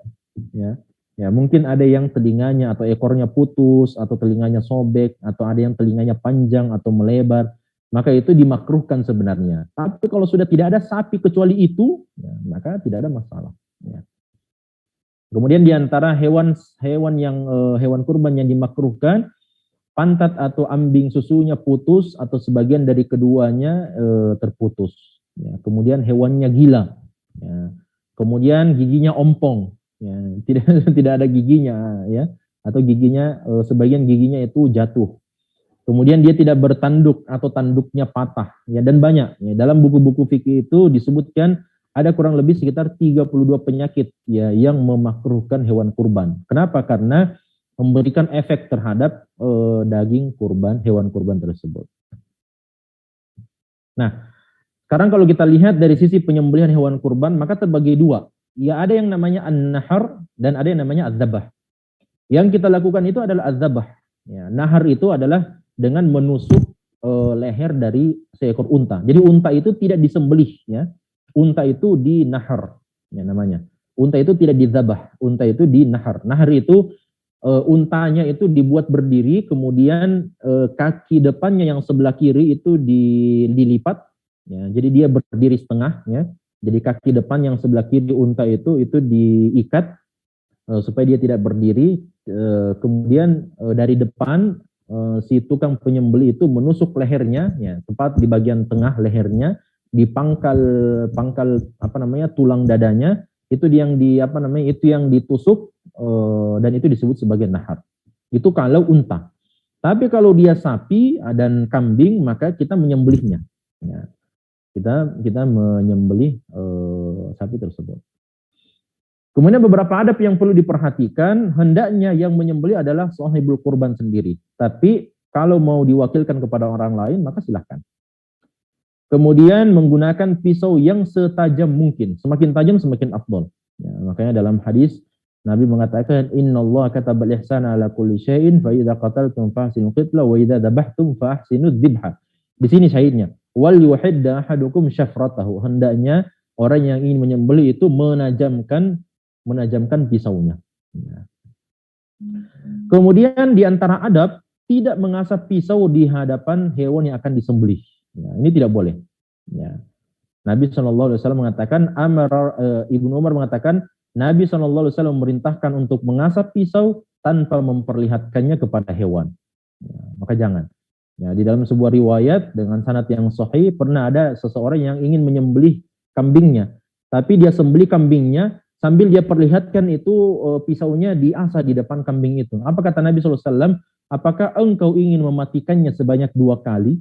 Ya, kenapa? Karena ya selain dia akan sembelih nanti, dia asap pisaunya itu di depan kambing itu dan kambing itu bisa melihat. Ya. Makanya seakan-akan dianggap menyembelih kambing atau hewan kurban itu 2 kali. Makanya jangan. Kalau kita mau mengasah pisau, ya diasah di tempat khusus. Ya, jangan diasah di depan hewan-hewan kurban. Kemudian menghadapkan hewan kurban ke arah kiblat. Yang dimaksud menghadapkan ke arah kiblat adalah lehernya, bukan kepalanya. Ya, ini harus diajarkan nanti ya. Kalau ada misalnya panitia-panitia masjid di sini yang hadir, maka yang diarahkan itu adalah lehernya dan bukan kepalanya. Jadi kalau misalnya di hadapan saya ini adalah arah kiblat misalnya, maka kepalanya itu dia mengarah ke arah selatan dan badannya itu mengarah ke arah utara. Ya, sedangkan lehernya itu diarahkan ke arah barat. Ya. Bukan dibalik ya, bukan kepalanya diarahkan ke arah barat. Ya, akhirnya lehernya mengarah ke arah utara, itu salah. Itu keliru. Ya, tidak sesuai dengan adab yang diajarkan oleh Rasulullah SAW. Afwan, ini karena waktu yang sangat singkat, membaringkan hewan di atas lambung yang sebelah kiri, dan ini umumnya kita sudah ketahui bersama. Ya, jadi lambung sebelah kirinya itu, rusuk sebelah kirinya yang dibaringkan, kemudian kita meletakkan kaki kanan kita di leher hewan tersebut, dan kita menyembelih dengan menggunakan tangan kanan. Kemudian menginjakkan kaki di leher hewan, dan ini sebagaimana perintah sebagaimana apa yang diriwayatkan oleh Anas bin Malik radhiyallahu taala anhu. Kemudian bacaan apa yang kita baca? Yang kita baca adalah sebagaimana riwayat Nabi SAW, Bismillahi Allahu Akbar. Ya, itu bacaannya. Kalau kita mau menambahkannya, Allahumma taqabbal minni, ya, kemudian kita sebut nama orang-orang misalnya, maka itu tidak mengapa. Ya. Adapun menyembelihnya, ya menyembelih bertakbir dan menyebut nama orang yang menyembelih itu, maka itu hukumnya sunnah. Ya, adapun yang wajib adalah dengan membaca basmalah. Ya, jadi bismillah itu yang wajib dibaca, kemudian kalau membaca Allahu Akbar itu hukumnya sunnah, kemudian kita tambah Allahumma hadza minni, Allahumma hadza laka minni, ya Allah ini adalah untukmu dariku. Ya, kemudian kita sebutkan nama-nama orang yang menyembelih itu. Ya, maka itu hukumnya sunnah. Kemudian disunnahkan juga, dianjurkan untuk menyembelihnya dengan cepat untuk meringankan apa yang dialami oleh hewan kurban. Ya. Ya, disembelih dengan cepat. Kalau bisa dengan 1 kali tarikan, maka itu yang paling afdal. Ya, jadi 1 kali tarikan langsung putus leher, tenggorokan, dan 2 uratnya. Itu yang paling afdal. Ya. Kemudian kita ketika menyembelih, memastikan bahwa bagian tenggorokan, kerongkongan, dan 2 urat leher kanan dan kiri itu telah pasti terputus. Ya, dan ini yang paling sempurna. Jadi ada 4 urat yang diputuskan. Yang pertama adalah urat tenggorokannya untuk nafas, kemudian urat kerongkongannya untuk makanan, kemudian 2 urat yang lainnya, yang samping kanan dan samping kiri, itu yang diputuskan 4-empatnya. Tapi kalau cuma 3 saja yang putus atau 2, maka itu sah kurbannya. Nah, yang tidak sah itu kalau dia adalah cuma 1 saja. Nah, kalau cuma 1 yang putus, maka sembelihannya itu tidak sah, harus disempurnakan sembelihannya dulu. Ya. Kemudian sebagian ulama menganjurkan agar membiarkan kaki kanan itu bergerak, ya, supaya hewan lebih cepat meregang nyawa. Ya, ini dianjurkan juga, ya. Jadi kalau kita ikat tuh kakinya hewan, dibiarkan itu kaki yang sebelah kanan, dua-duanya kanan, yang sebelah depan dan sebelah belakang, itu dibiarkan terbuka supaya ketika dia disembelih, kaki kanannya itu bisa meronta-ronta. Semakin dia meronta-ronta, hewan kurban itu, maka semakin cepat darah itu keluar dari lehernya, dan semakin banyak darah keluar dari lehernya, semakin banyak dia geraknya, maka semakin cepat dia akan menghembuskan nafas terakhirnya. Kemudian tidak boleh mematahkan leher. Ini yang terakhir ya, tidak boleh mematahkan leher sebelum hewan benar-benar mati. Jadi hewan kurban itu tidak boleh diapa-apakan sebelum kita pastikan hewan kurban itu sudah mati. Jangan sampai karena terlalu banyak ini hewan kurban yang mau disembelih, panitia juga cuma mau menyembelih 1 hari saja, tanggal 10 saja, akhirnya 20 ekor kurban mau disembelih 1 hari. Nah, itu kasihan itu hewan kurbannya. Kenapa? Karena otomatis hewan kurbannya mungkin ada yang belum mati, tapi sudah langsung dikuliti. Ya, sudah langsung dipatahkan kepalanya, sudah langsung dipatahkan kakinya, padahal dia masih merasakan itu. Nah, makanya hati-hati ya. Panitia hendaknya memperhatikan juga adab-adab ketika menyembelih hewan kurban. Nah, ini mungkin apa yang dapat saya sampaikan. Tentu saja banyak hal yang mungkin luput dari apa yang kita sampaikan ini. Dan mudah-mudahan nanti bisa ditambahkan pada sesi yang kedua atau pada sesi tanya jawabnya, insyaallah taala. Saya kembalikan kepada moderator. Tafadhol. Syukran jazakallahu khairan kepada Ustaz kita yang telah memberikan kepada kita penjelasan yang insyaallah untuk menyempurnakan apa yang telah beliau sampaikan dari materi beliau. Kita akan buka sesi tanya jawab. Mungkin langsung dari Wis Sukabumi ya, yang raise hand, dan setelah itu kita akan pilih pertanyaan melalui room chat. Kepada Wis Sukabumi dipersilahkan.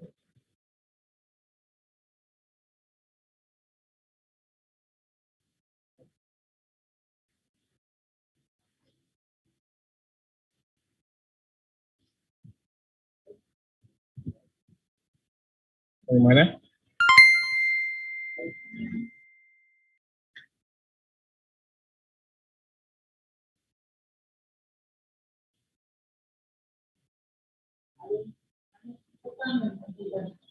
Ada tadi.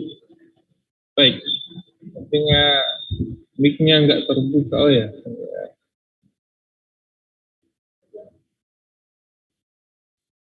Nah, assalamualaikum Ustaz. Oh ya, silahkan.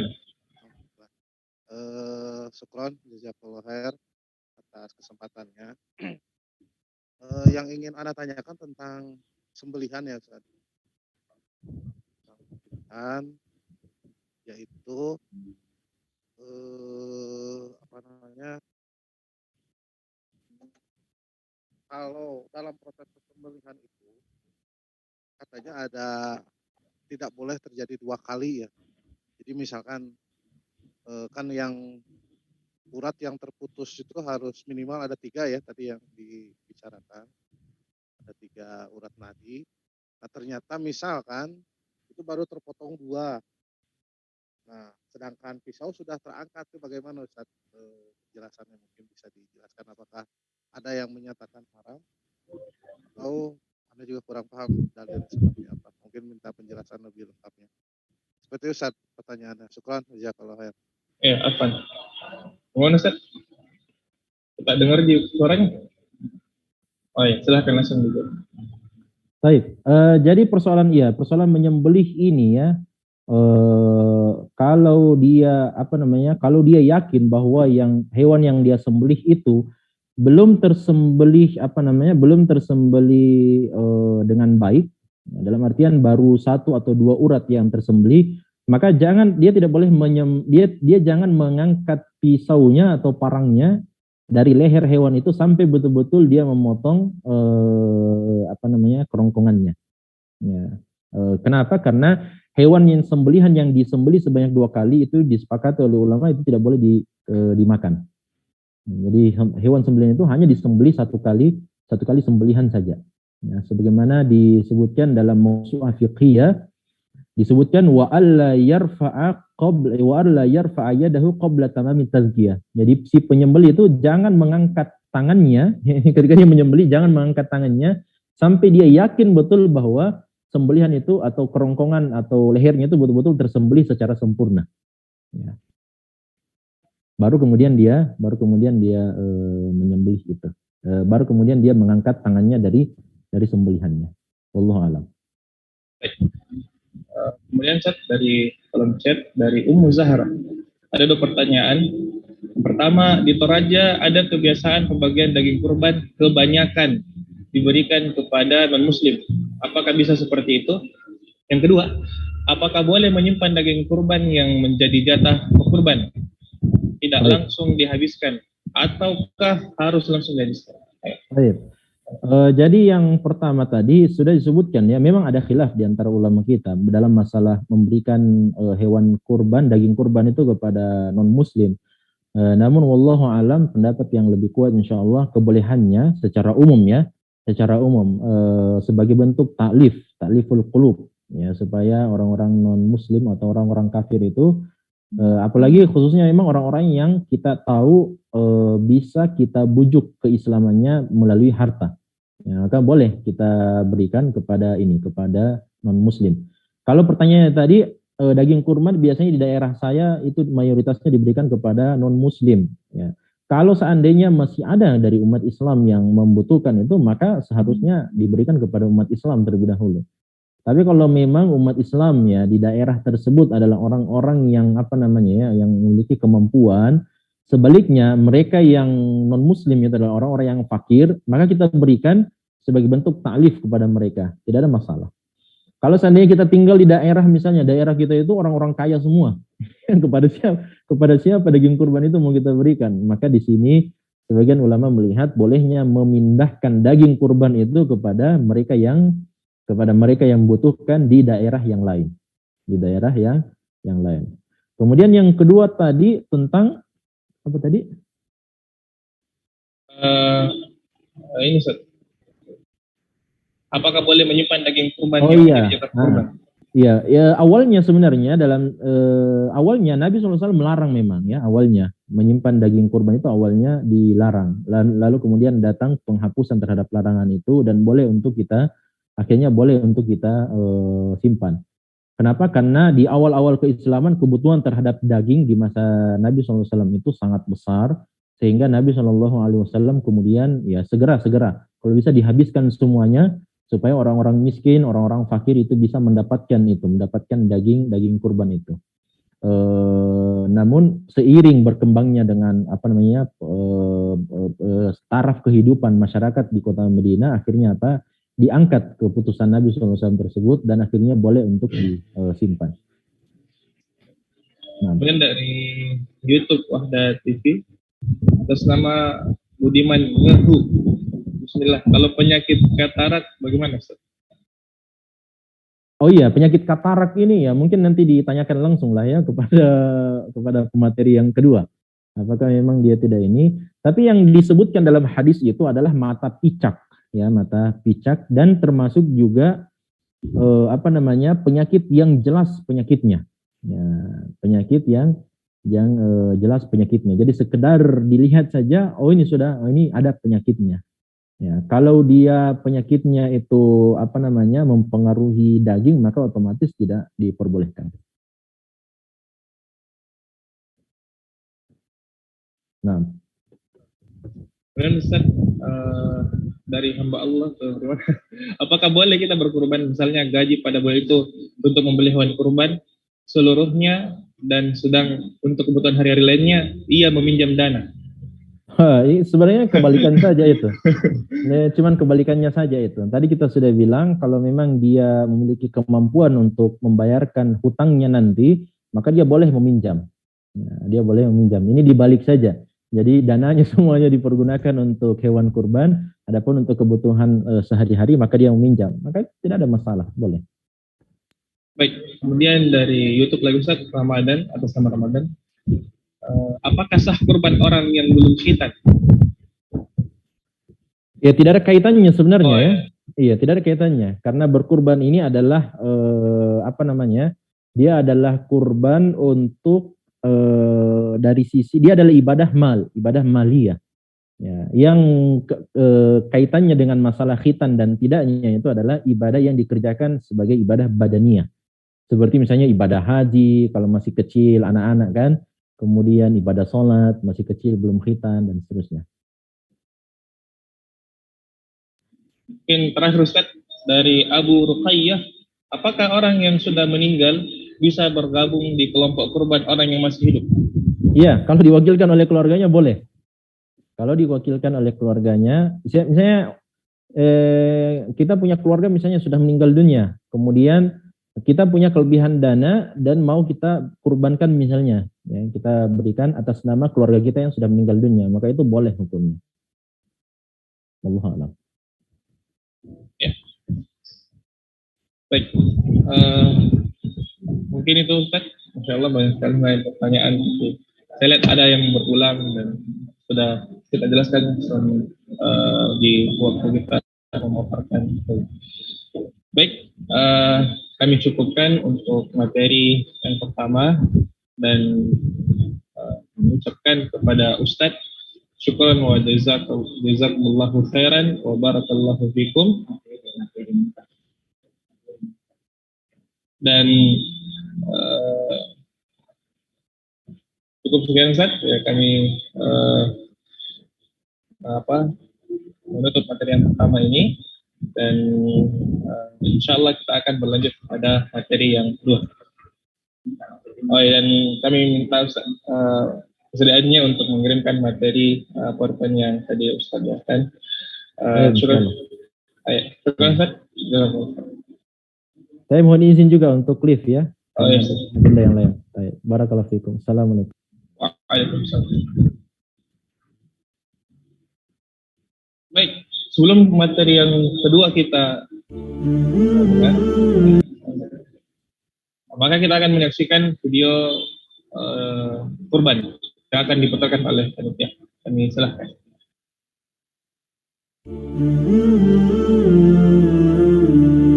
Kata Allah Subhanahu wa ta'ala, tidak ada sesuatu yang paling aku cintai dari ibadah seseorang hamba atau dari proses pendekatan diri seorang hamba, taqarrub seorang hamba kepada Allah, melainkan apabila dia menjalankan apa-apa yang telah aku perintahkan kepadanya.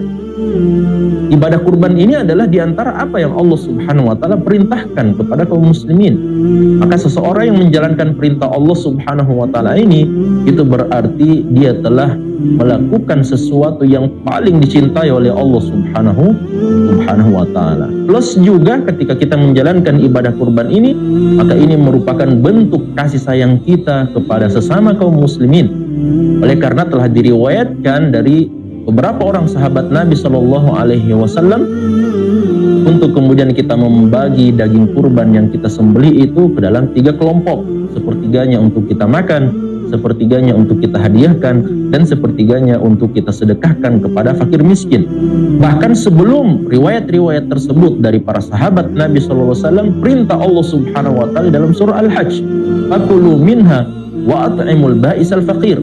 Maka makanlah dari sebagian sembelihan yang kamu sembelih itu dan berikanlah, sedekahkanlah kepada orang-orang fakir yang sengsara untuk mereka makan, untuk mereka konsumsi dan seterusnya. Maka berkurban merupakan bukti kasih sayang kita kepada orang-orang yang membutuhkan sesama kaum muslimin, pada orang-orang yang fakir miskin, pada orang-orang yang tidak Allah Subhanahu wa ta'ala berikan kelapangan harta yang banyak di hari raya kaum muslimin ini.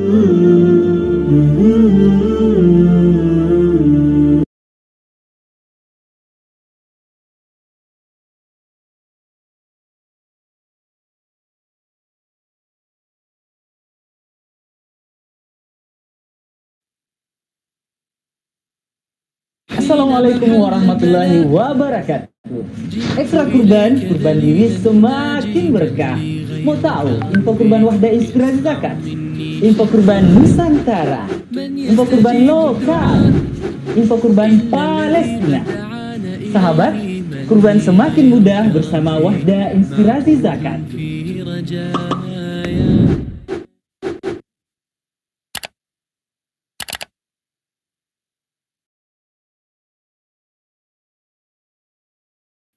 Yang kedua adalah kelompok ruminansia besar, ya. sapi dan kerbau. Yang ketiga adalah ruminansia kecil, kambing dan domba. Sapi kerbau satu famili sehingga boleh digabungkan. Kambing domba juga satu famili, meskipun berbeda spesies ya, tapi mereka sama satu famili. Nah, hanya 3 jenis hewan ini yang termaktub dalam al-hadits. Unta, sapi, kambing ya. Jadi hewan lain tidak ada.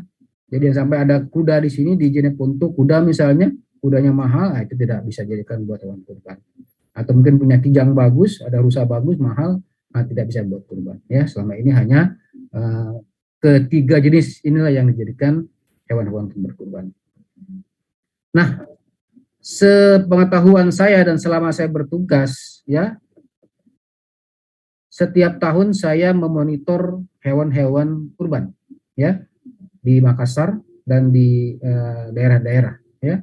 Dan selama pengamatan saya ternyata masih banyak hewan-hewan kurban yang belum lengkap syaratnya. Dikhawatirkan jika tidak lengkap syaratnya, dikhawatirkan tertolak. Karena dalam kaidah fikih, setiap ibadah itu ada syaratnya.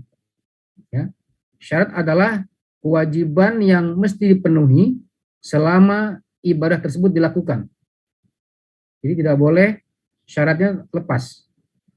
Kalau ini ada 4 syarat, maka kalau satu saja ada yang tidak cukup, maka dikhawatirkan tertolak. Ya, bukankah kita pernah pelajari bahwa contoh ya, dalam sholat saja ada syaratnya, misalnya ada menghadap kiblat,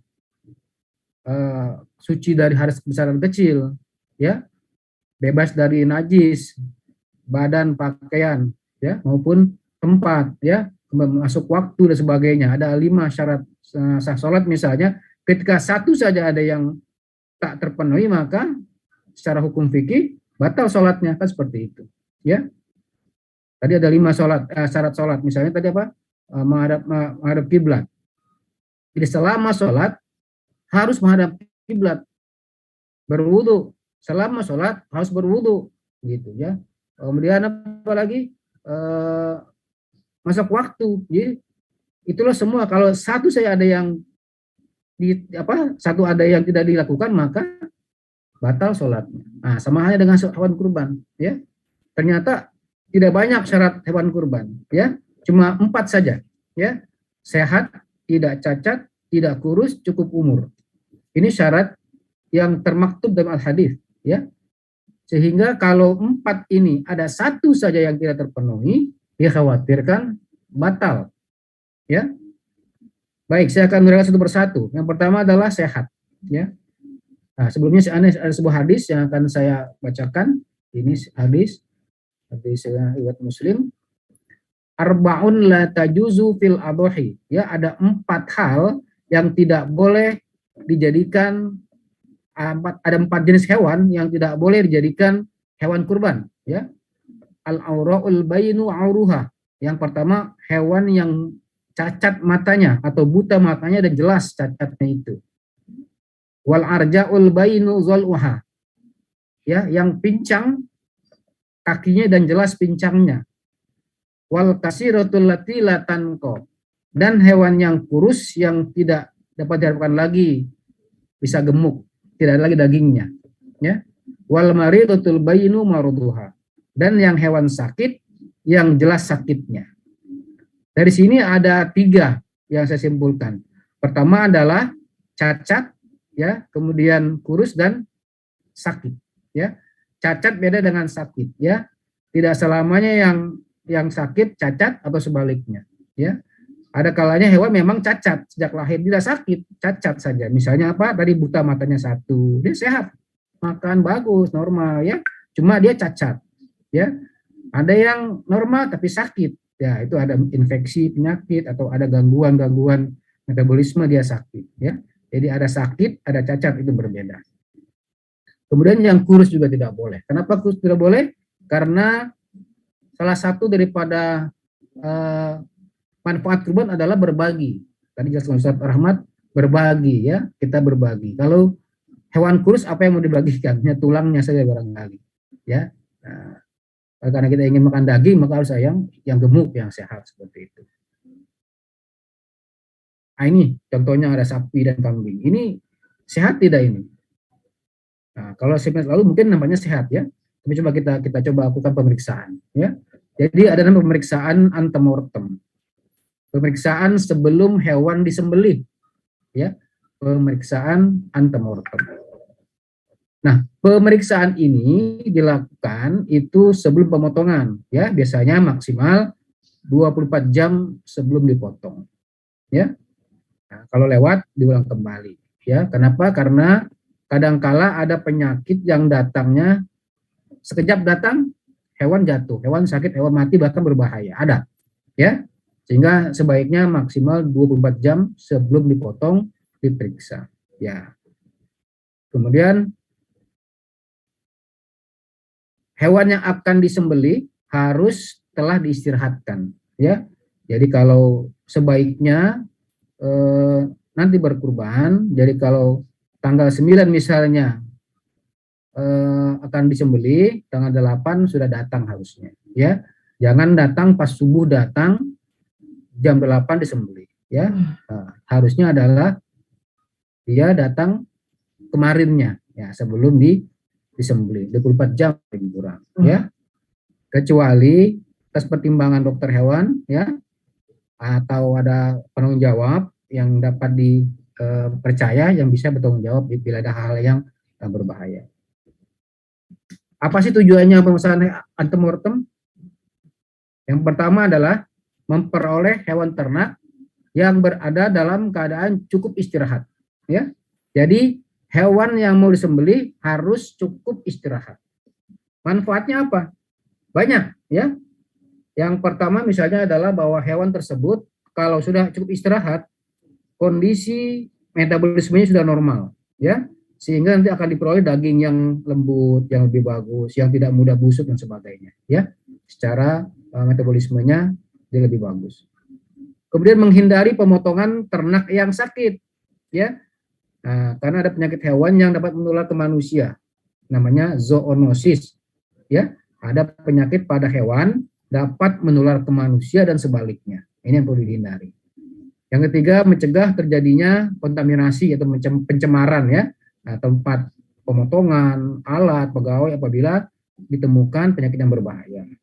Ya, kemudian bahan informasi bagi keperluan pemeriksaan postmortem. Postmortem artinya setelah disembelih. Ya, jadi kalau saat antemortem ada hewan yang nampaknya mencurigakan, ya, diduga penyakit tertentu, maka dijadikan bahan informasi. Nanti setelah dipotong akan dikonfirmasi apakah penampakan tadi sebelum dipotong ada hubungannya dengannya setelah dipotong, seperti itu. Kemudian mengawasi penyakit-penyakit tertentu yang mesti dilaporkan, ya. Jadi ada beberapa penyakit yang di Indonesia dikategorikan penyakit berbahaya yang mesti dilaporkan apabila ditemukan, ya. Kemudian mencegah pemotongan hewan betina produktif. Nah, ini di undang-undang kita hukum positif Indonesia bahwa ada undang-undang ya yang mencegah atau melarang pemotongan hewan betina yang produktif, artinya yang masih bisa berproduksi, yaitu umur 2 tahun sampai umur 10 tahun, ya. Itu namanya produktif, ya. Jadi yang betina produktif dilarang dipotong, ya. Ini baik keadaan normal maupun untuk berkurban, dilarang untuk disembelih. Kecuali yang sudah non produktif, yang sudah tua, yang 10 tahun ke atas itu nggak jadi masalah. Kemudian ini barangkali tugasnya nanti pemeriksa, ya. Tapi kalau kita mau silakan lakukan, ya, prosedur pemeriksaan hewan, ya. Jadi waktu diperiksa sebaiknya hewannya berdiri, ya. Nah, perhatikan jenis kelamin tadi, memastikan jenis kelaminnya, umurnya, keadaan abnormalnya, tanda-tanda penyakit, ya, sikap tingkah lakunya, lihat kelainan kalau berdiri, ya, bergerak, ya, berjalan, perhatikan apakah ada hal-hal yang ganjil, apakah ada yang tidak nampaknya tidak normal, ya. Nah, lihatlah pencernaannya, salivasi itu adalah keluarnya cairan di mulutnya misalnya, ruminasi itu adalah bunyi atau gerakan lambungnya sapi kambing, ya, lihat kotorannya, feses dan sebagainya, diperhatikan apakah ada yang ganjil, ya. Nah, itu kelaminnya diperiksa, ya. Nah, ya, apakah ada luka, ya, apakah ada yang bengkak, apakah ada yang sobek dan sebagainya, ya. Kemudian suhunya kalau perlu suhu diukur suhu tubuhnya, ya. Kalau perlu ambil sampel, silakan ambil sampel jika ada yang diperlukan untuk mengkonfirmasi, ya. Ambil sampel silakan diambil. Nah, ini ciri-ciri hewan sehat, ya. Pertama mungkin aktif bergerak, ya. Kadang-kadang dia saling menaiki temannya, ya. Nafsu makannya baik, ya. Bulu-bulu rambutnya itu tidak kusam. Nah, cermin hidung basah. Nah, ini pada sapi, ya, pada sapi ada namanya cermin hidung, yaitu bagian di bawah hidungnya yang berwarna hitam, ya, itu cermin hidung. Jadi harus basah, bersinar, yang mengkilat, ya. Nah, kemudian mulutnya harus bersih, ya, mulut, hidung, anus bersih, ya. Silakan juga diperiksa kanan kiri, depan belakang, ya. Mintalah hewannya untuk berjalan untuk mengetahui apakah dia pincang atau tidak, ya. Kakinya diperiksa apakah ada luka dan sebagainya, yang berikan makanan, kalau dia makan dia sehat, mau makan dan sebagainya, ya. Ini adalah cara kita untuk memeriksa akan status sehatnya hewan. Kemudian, nah ini untuk suhunya, kalau ingin tahu suhunya boleh, ya, kita ukur suhu.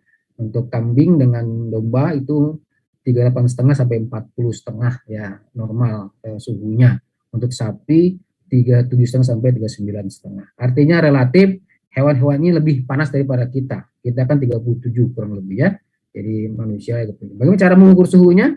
Ya, kurang lebih sama dengan kita sebetulnya. Cuma karena hewan kita gunakan termometer dapat dimasukkan ke lubang belakangnya, bukan ke mulut, ya.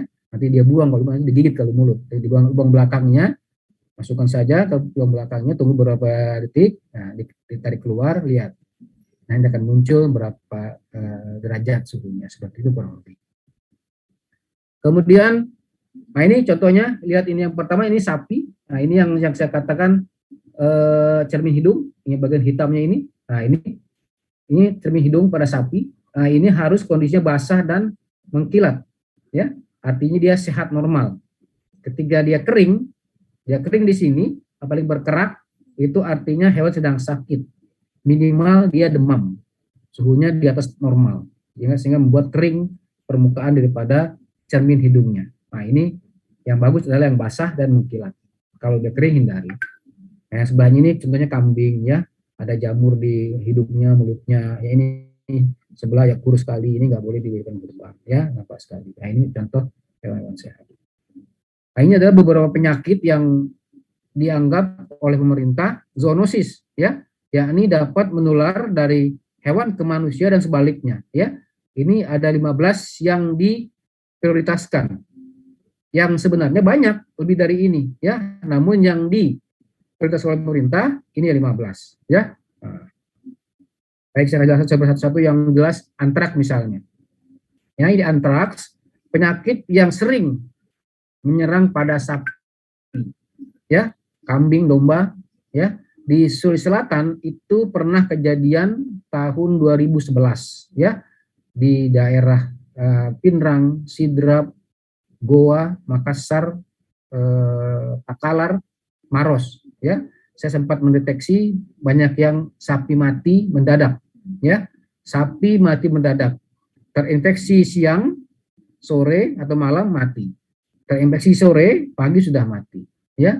Nah, jadi ada penyakit pada sapi yang sangat akut, ya, antraks misalnya. Jadi kalau kenanya sebentar, ya, siang, maka sore atau malam biasanya mati, ya. Nah, ini kita hindari. Makanya kenapa diperiksa minimal 24 jam sebelumnya disembelih, ya, seperti itu. Nah, ini kepada sapi biasanya cirinya menjelang mati, dia akan keluar darah dari hidungnya, ya, dari hidungnya, dari mulutnya, ini ada perdarahan, ya, menjelang kematiannya, ya. Ini kita hindari. Nah, kalau terkena manusia, ya, terkena manusia itu kalau kena kulitnya dia akan seperti ini, ya, dia akan seperti ini, kulitnya ini akan seperti bisul awalnya, ya, seperti bisul biasa, kemudian pecah, dan pecahnya seperti liang kawah gunung seperti ini, ya. Nah, ini kalau di kulit. Kalau masuk ke paru-paru, ya kurang lebih sama, akan menyebabkan paru-parunya akan mengalami perlukaan. Atau masuk ke dalam jaringan otak juga seperti itu. Nah, ini kita khawatirkan, ya. Penyakit antraks itu bisa menyebabkan tipe kulit, tipe pencernaan, pernapasan, dan otak. Ada 4 tipe yang dapat menyerang antraks pada manusia. Oleh karena itu, ini dihindari. Insya Allah mungkin di Sulawesi Selatan ini saya kira provinsi sudah membentuk tim, ya, kerjasama dengan Pemkot Makassar, kemudian dengan Unhas dan beberapa kabupaten untuk mengkoordinir bagaimana memantau sapi-sapi yang akan dijadikan kurban kelak, insya Allah. Kedua, ini tuberkulosis atau TBC, ya. Ini TBC juga sering menyerang sapi, ya, menyerang sapi dan bisa menular ke manusia apabila manusia mengkonsumsi daging atau jeroan daripada sapi yang mengandung bakterinya, ya, bakteri Mycobacterium bovis, ya. Nah, ini bisa. Nah, untuk nampaknya dari luar biasanya sapinya agak kurus atau sapinya beringus kental, kemudian napasnya tersengal-sengal, ya. Nah, kalau dibuka dagingnya paru-parunya akan seperti ini, ya. Ini paru-parunya terlihat ya mengalami perusakan, ya. Di dalamnya ini sudah ada timbul bungkul-bungkul sarang-sarang bakteri. Begitupun di sekitar tulang rusuknya, ya. Ini ada sarang-sarang bakteri yang kadang-kala kalau tidak kita ketahui boleh jadi kita konsumsi, ya, konsumsi. Nah, ini agak lebih jelas lagi, ya, ini lihat ini sarang-sarang ini adalah sarang-sarang bakteri, ya. Nah, ini yang bahaya kalau kita konsumsi. Jadi kalau ada paru-paru seperti ini, hindari. Nah, ini pernah saya dapati di beberapa daerah ketika mau disembelih, ada sapi yang tidak terlalu gemuk, kemudian napasnya tersengal-sengal, ya. Kemudian ada keluar ingus di hidungnya. Nah, saya curiga, saya tandai, itu pemeriksaan antemortem, saya tandai. Jadi ketika disembelih, saya periksa ulang, saya cek ke paru-paru yang pertama, memang nampak seperti ini. Maka ini segera diafkir, ya, tidak boleh dikonsumsi. Ya, dikhawatirkan dapat menular ke manusia. Ya, ini kita lihat banyak sarang-sarang pada paru-parunya, seperti itu. Yang ketiga, Toxoplasma gondii. Nah, ini juga penyakit yang sangat berbahaya, ya. Penyakit ini pada sapi tidak nampak jelas, ya. Asimptomatis, tidak ada gejalanya, tidak kelihatan sapi yang kena toksoplasma, ya, karena memang dia induk semangnya adalah manusia sebetulnya, manusia tempat dia untuk hinggapnya, cuma lewat perantaranya sapi atau hewan lain seperti anjing dan kucing, ya. Yang paling sering adalah kucing paling sering mengidap toksoplasma gondii ini, ya. Nah, dia akan yang terinfeksi, kucing akan mengeluarkan kistanya lewat kotoran, ya. Nah, ini ibu-ibu hamil hindari, hati-hati jika membersih-bersih di halaman rumah atau di sekitar halaman, ya. Jika ketemu kotoran kucing, hati-hati, karena ada kalanya kucing mengidap toksoplasma, nah tidak apa-apa kucingnya, ya, tapi di kotorannya mengandung kista. Ya, apabila terhirup oleh ibu-ibu hamil atau bapak menghirup itu akan terjadi infeksi, ya, dan infeksi kalau ibu hamil akan menyerang ke bayinya, janinnya, ya. Maka seringkali ada orang hamil kemudian keguguran, ya, atau lahir meninggal atau lahir seperti ini, ya. Ini adalah salah satu contoh akibat terinfeksi Toxoplasma gondii, terjadi megacephalus namanya, besar kepalanya. Nah, ini kita hindari, ya. Kemudian yang berikutnya adalah brucellosis. Ini adalah penyakit keluron atau keguguran, ya, pada sapi, ya. Nah, ini pada manusia sering terinfeksi tapi tidak kentara, ya, tidak kentara. Kenapa? Karena dia bentuknya tidak spesifik, ya. Akan terjadi biasanya demam yang sering, demam yang tidak pernah sembuh-sembuh, ya. Nah, demam berulang atau artritis, gangguan pada persendian, ya, atau hepatosplenomegali, pembengkakan hati dan limpa, ya, atau sering sakit perut, ya, sering muntah tidak jelas, ya. Ini adalah penyakit brucellosis namanya. Nah, ini juga kita hindari. Kemudian Rhiniasis, ini adalah contoh penyakit cacing pita, ya. Nah, ini juga sama. Induk semangnya adalah manusia sebetulnya, ya. Cuma lewat sapi, ya. Jadi ada cacing pita pada sapi. yang bisa menular ke manusia. Nah, ini juga berbahaya karena ketika orang terinfeksi taniasis ya, cacing pita, maka orang cenderung akan jadi tidak normal hidupnya. Dia akan anemia, kekurangan darah, sering diare, ya, sering sakit perut, ya. Kadangkala menyebabkan penyakit kekuningan, ya, kekuningan. Jadi dia punya penyakit kuning, ya, kuning. Kenapa? Karena cacingnya itu menghambat saluran empedu di hati. Akibatnya masuk ke dalam darah dan darahnya menjadi kuning seperti itu. Atau ada pula larvanya. Larvanya sebelum dia cacing namanya sistiserkosis. Nah, larva ini sering hinggap atau tumbuh di dalam daging. Nah, ini yang tidak kelihatan. Kalau cacingnya hidup di dalam usus manusia, di ususnya, ya, panjang sekali cacing pita, ya. Kalau larvanya itu adalah dalam bentuk kecil, dia tersembunyi di dalam daging. Nah, ini yang kadang-kadang tidak disadari kalau kita masak daging tidak sempurna, jika ada larva ini, maka akan termakan oleh kita. Nah, karena itu perlu diantisipasi. Ya. Nah, ini lokasi-lokasi di mana tempat tumbuhnya larva cacing pita, ya. Di otot rahang, di jantung, diafragma, di esofagus, otot meseter, otot pipi, leher, bahu, dan sebagainya. Ini adalah lokasi-lokasi di mana biasa tinggal larva daripada cacing pita. Oleh karena itu nanti jika ada petugas dari peternakan atau dari instansi lain ingin meriksa, dipersilakan saja. Siapa tahu mereka menemukan larva itu untuk dihindari. Kemudian skabies, ya. Nah, skabies ini penyakit kudis, ya, kudis. Nah, ini juga menular dari sapi, kambing, kucing, manusia, ya, saling bertukar-tukar ini, ya. Oleh karena itu hati-hati jika ada sapi-sapi yang mengidap skabies, ya. Ini dilihat skabies. Di sini sapinya sudah mulai rontok bulu-bulunya di sekitar matanya ini, sudah mulai mengering, ya, mulai lepas bulu-bulunya, kemudian timbul kerak-kerak di sekitar mukanya ini, ya. Nah, tumbuh di sekitar mukanya, matanya ini sudah mulai mengelupas, ya. Ini kalau kambing juga sudah parah, nah, kambing sudah parah di muka dan telinganya ini, ya. Ini hati-hati. Kalau ada seperti ini, hindari. Nah, yang baru-baru ini penyakit mulut dan kuku, ya, yang sedang heboh saat ini, yang kebetulan menjelang kurban tahun sekarang ini tiba-tiba saja penyakit ini muncul kembali, ya. Ini penyakit yang dulu pernah ada di Indonesia, ya, tapi sudah dibebaskan tahun 1986, ya, sudah bebas di Indonesia. Namun entah kenapa tiba-tiba muncul lagi tahun 2022, ya. Nah, penyakit ini berbahaya hanya untuk hewan berkaki atau berkuku genap, ya, berkuku belah, ya. Hanya kena pada unta, sapi, kerbau, kambing, domba, kijang, rusa, dan babi saja, ya. Hewan yang lain tidak. Anjing tidak kena, kucing tidak kena, kuda juga tidak kena, ya. Hanya hewan yang berkuku belah, ya. Nah, para manusia pun tidak apa-apa karena dia tidak menular ke manusia, ya. Ini hanya merugikan secara ekonomis, ya, karena hewan yang terinfeksi biasanya tidak bisa makan, tidak bisa berdiri. Karena apa? Karena ada luka atau erosi di sekitar mulut dan kukunya, ya, sehingga hewan akan tidak bisa makan dan tidak bisa berdiri, akhirnya matinya karena itu, ya. Nah, manusia yang mengkonsumsi tidak apa-apa, tidak berbahaya buat manusia yang konsumsi dagingnya, ya.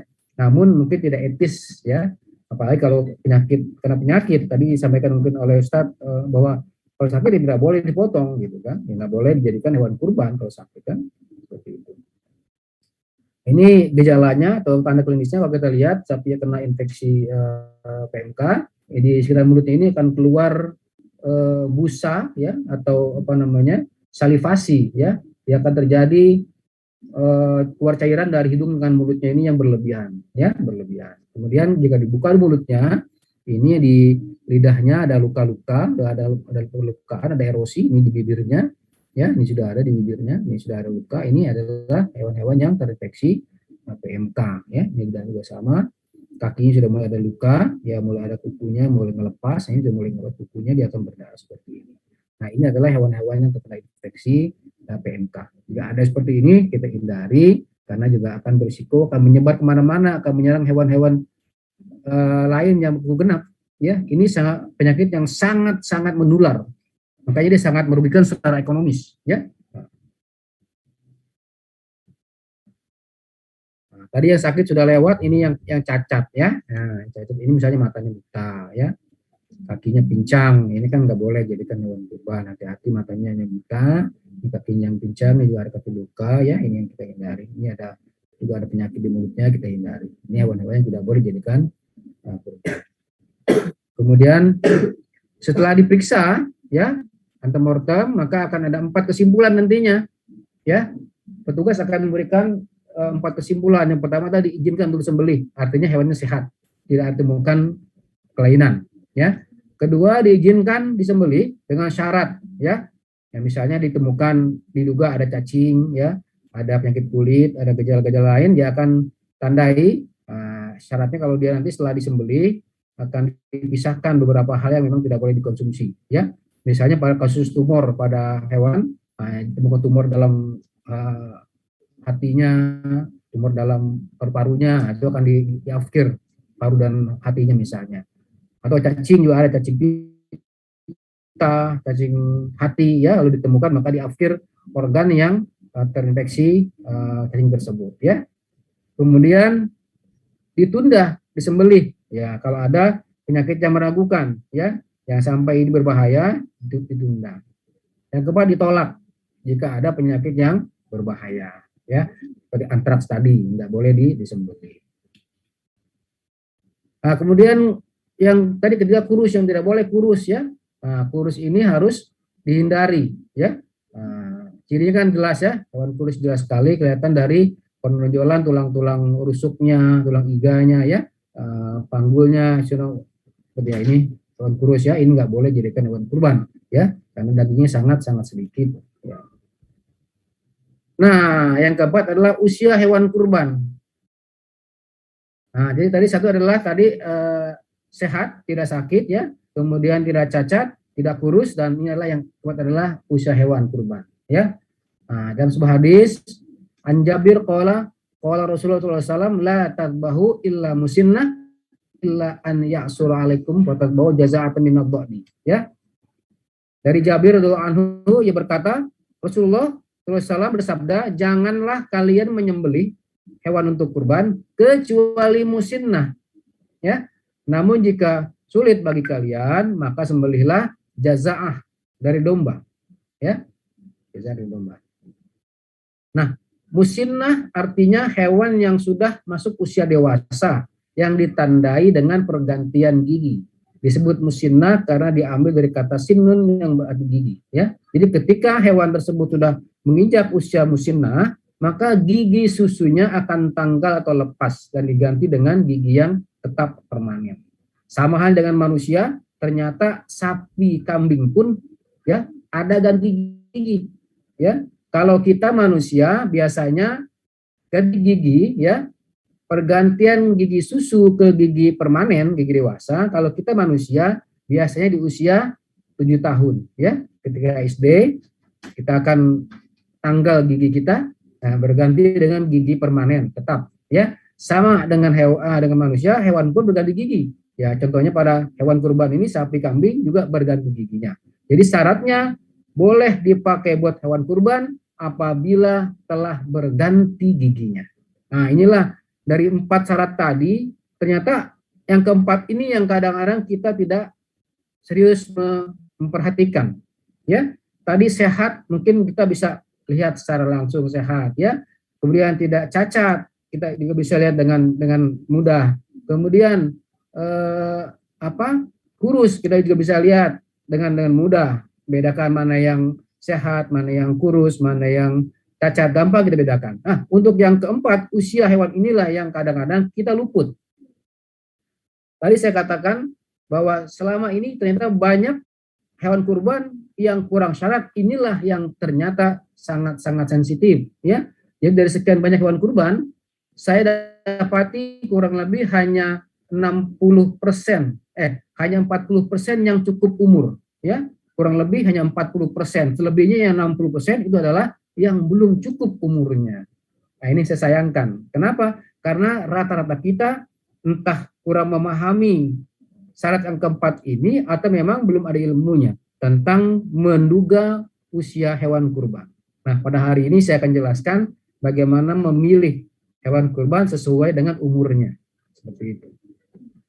Nah, untuk musinnah hewan kurban berbeda-beda berikut rinciannya. Ya, musinnah pada kambing itu sama dengan domba ya, berusia 1 tahun lebih ya. Biasanya 1 tahun 2 bulan pada kambing dan domba ya.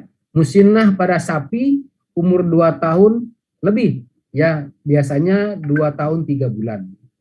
Musinnah dari unta 5 tahun lebih ya, biasanya 5 tahun setengah unta baru berganti giginya. Nah, ini adalah usia-usia yang perlu dipahami ya. Kemudian kalau domba ada istilah jazaah tadi. Jazaah adalah domba yang berusia 6 bulan ke atas ya, sampai setahun. Itu adalah domba jazaah. Jadi katakanlah tarbahu, jangan kalian sembelih ya illa musinnah, kecuali sudah musinnah. Artinya kambing, domba, sapi, unta sudah berganti giginya. Ya, illa an ya'suru alaikum, kalau sulit buat kamu, kalau tidak ada yang kambing musinnah, tidak ada domba tidak ada sapi musinnah. Nah, illa kalau kamu sulit fatarbahu, maka boleh kamu sembelih jazaatan minadh-dhani. Boleh domba yang 6 bulan ke atas. Ya. Boleh domba, bukan kambing ya. Jadi boleh 6 bulan ke atas domba. Kambing tetap harus setahun, sapi setahun, unta 5 tahun. Sapi 2 tahun lebih ya, unta 5 tahun lebih. Kemudian ini saya akan uraikan cara memeriksa umur sapi, menentukan sapi ya. Nah, kambing kurang lebih sama ya. Pertama, handling dulu hewannya dengan baik ya. Kita handling, kita jaga supaya jangan beringas ya. Kita kunci. Kalau di sapi ada namanya kandang jepit ya, di kandang dijepitkan kandangnya. Kemudian buka mulutnya ya. Nah, caranya dengan memegang atau menjepit sekat antara 2 lubang hidung ya. Jadi antara hidungnya ada sekatnya, itu boleh ditekan ya. Jadi sapi yang liar seringkali dilubangi ya, diisi dengan cincin atau dengan tali ya, supaya apa? Kalau sapi atau kerbau atau kambing ditucuk itunya, maka dia akan tidak bisa liar lagi ya. Kenapa? Karena itu daerah yang sensitif buat sapi ya. Oleh karena itu kalau ingin periksa giginya, silakan ditekan saja. Kalau dia tidak ada talinya atau tidak ada cincin hidungnya, boleh ditekan saja dengan jari kita ya, dengan jari jempol dan telunjuknya tekan, kemudian kita angkat ke atas ya, tekan angkat ke atas, yang tangan sebelah ke bawah ya, bibir bawahnya kita buka. Amati giginya. Jadi cara menentukan umurnya dengan giginya ya. Nah, ini saya sedang perlihatkan contoh pada mahasiswa saya bagaimana melihat gigi sapi. Nah, sapi di sebelah sana. Nah, ini tangan kiri saya memegang sekat antara hidungnya, saya tarik ke atas, tangan kanan saya membuka giginya bibirnya ke bawah. Maka akan nampak giginya. Nah, perlu diperhatikan bahwa gigi sapi maupun kambing, gigi serinya hanya ada di bawah saja. Ya. Di atas tidak ada. Ya, jangan berkesimpulan, wah ini sudah tua, sudah ompong ini giginya. Bukan, ya. Di bagian atas tidak ada giginya untuk gigi seri, ya. Gigi seri. Kalau gigi geraham ada, ya. Kalau gigi seri hanya di bagian bawah saja. Tidak ada di bagian atas, ya. Nah, ini saya gambarkan, ini adalah rahang bawah misalnya, rahang bawah. Nah, ini contoh gigi yang sudah lengkap. Jadi gigi seri sapi itu kambing sama ada 4 pasang. Ya, ada 4 pasang, ya. Nah, ini ada 4 pasang. Jadi kiri kanan semua ada 4 jadi 8 semuanya. Nah, kalau sudah begini sempurna, kalau kambing berarti sudah setahun, sudah lengkap semua ada 8. Kalau sapi itu sudah hampir 2 tahun, ya. Sudah lengkap semua giginya, ada 8. Nah, nanti dia 2 tahun ke atas, maka dia akan lepas satu persatu giginya ini, ya, yang depan, yang paling depan sekali, dia akan berganti dengan gigi yang tetap atau gigi permanen. Nah, ini sebelahnya yang gambar nomor 2 sudah berganti sepasang, ya. Ini ada 2 berganti giginya. Nah, kalau udah sapi seperti ini, artinya sapi tersebut sudah musinnah, sudah berganti giginya, ini minimal 2 tahun 3 bulan usianya, ya. Nah, jadi carilah nanti saat ingin jadikan kurban, carilah gigi sapi yang sudah berganti minimal 2 atau sepasang. Artinya sudah masuk usia musinnah, berganti gigi, ya. Nah, ini yang pertama. Yang nomor 3 ini sudah berganti 2 pasang. Nah, ini 2 pasang nih, sudah ada 4 yang besar-besar. Jadi cirinya adalah giginya besar, Pak. Bapak Ibu yang hadir, giginya akan sangat besar. Nampak giginya berbeda dengan gigi di sebelahnya, ya. Nah, sangat besar sekali. Nah, ini yang sebelah lagi sudah berganti 3 pasang, ya. Ini berganti 4 pasang, sudah besar semua. Nah, 8-8-nya. Nah, ini yang sini sudah keropos ini sudah tua, ini sudah parah, ini sudah tua, artinya sudah aus di sini, ya. Nah, ini baru gambar. Nah, untuk jelasnya saya kasih lihat dengan nanti ini dulu lah.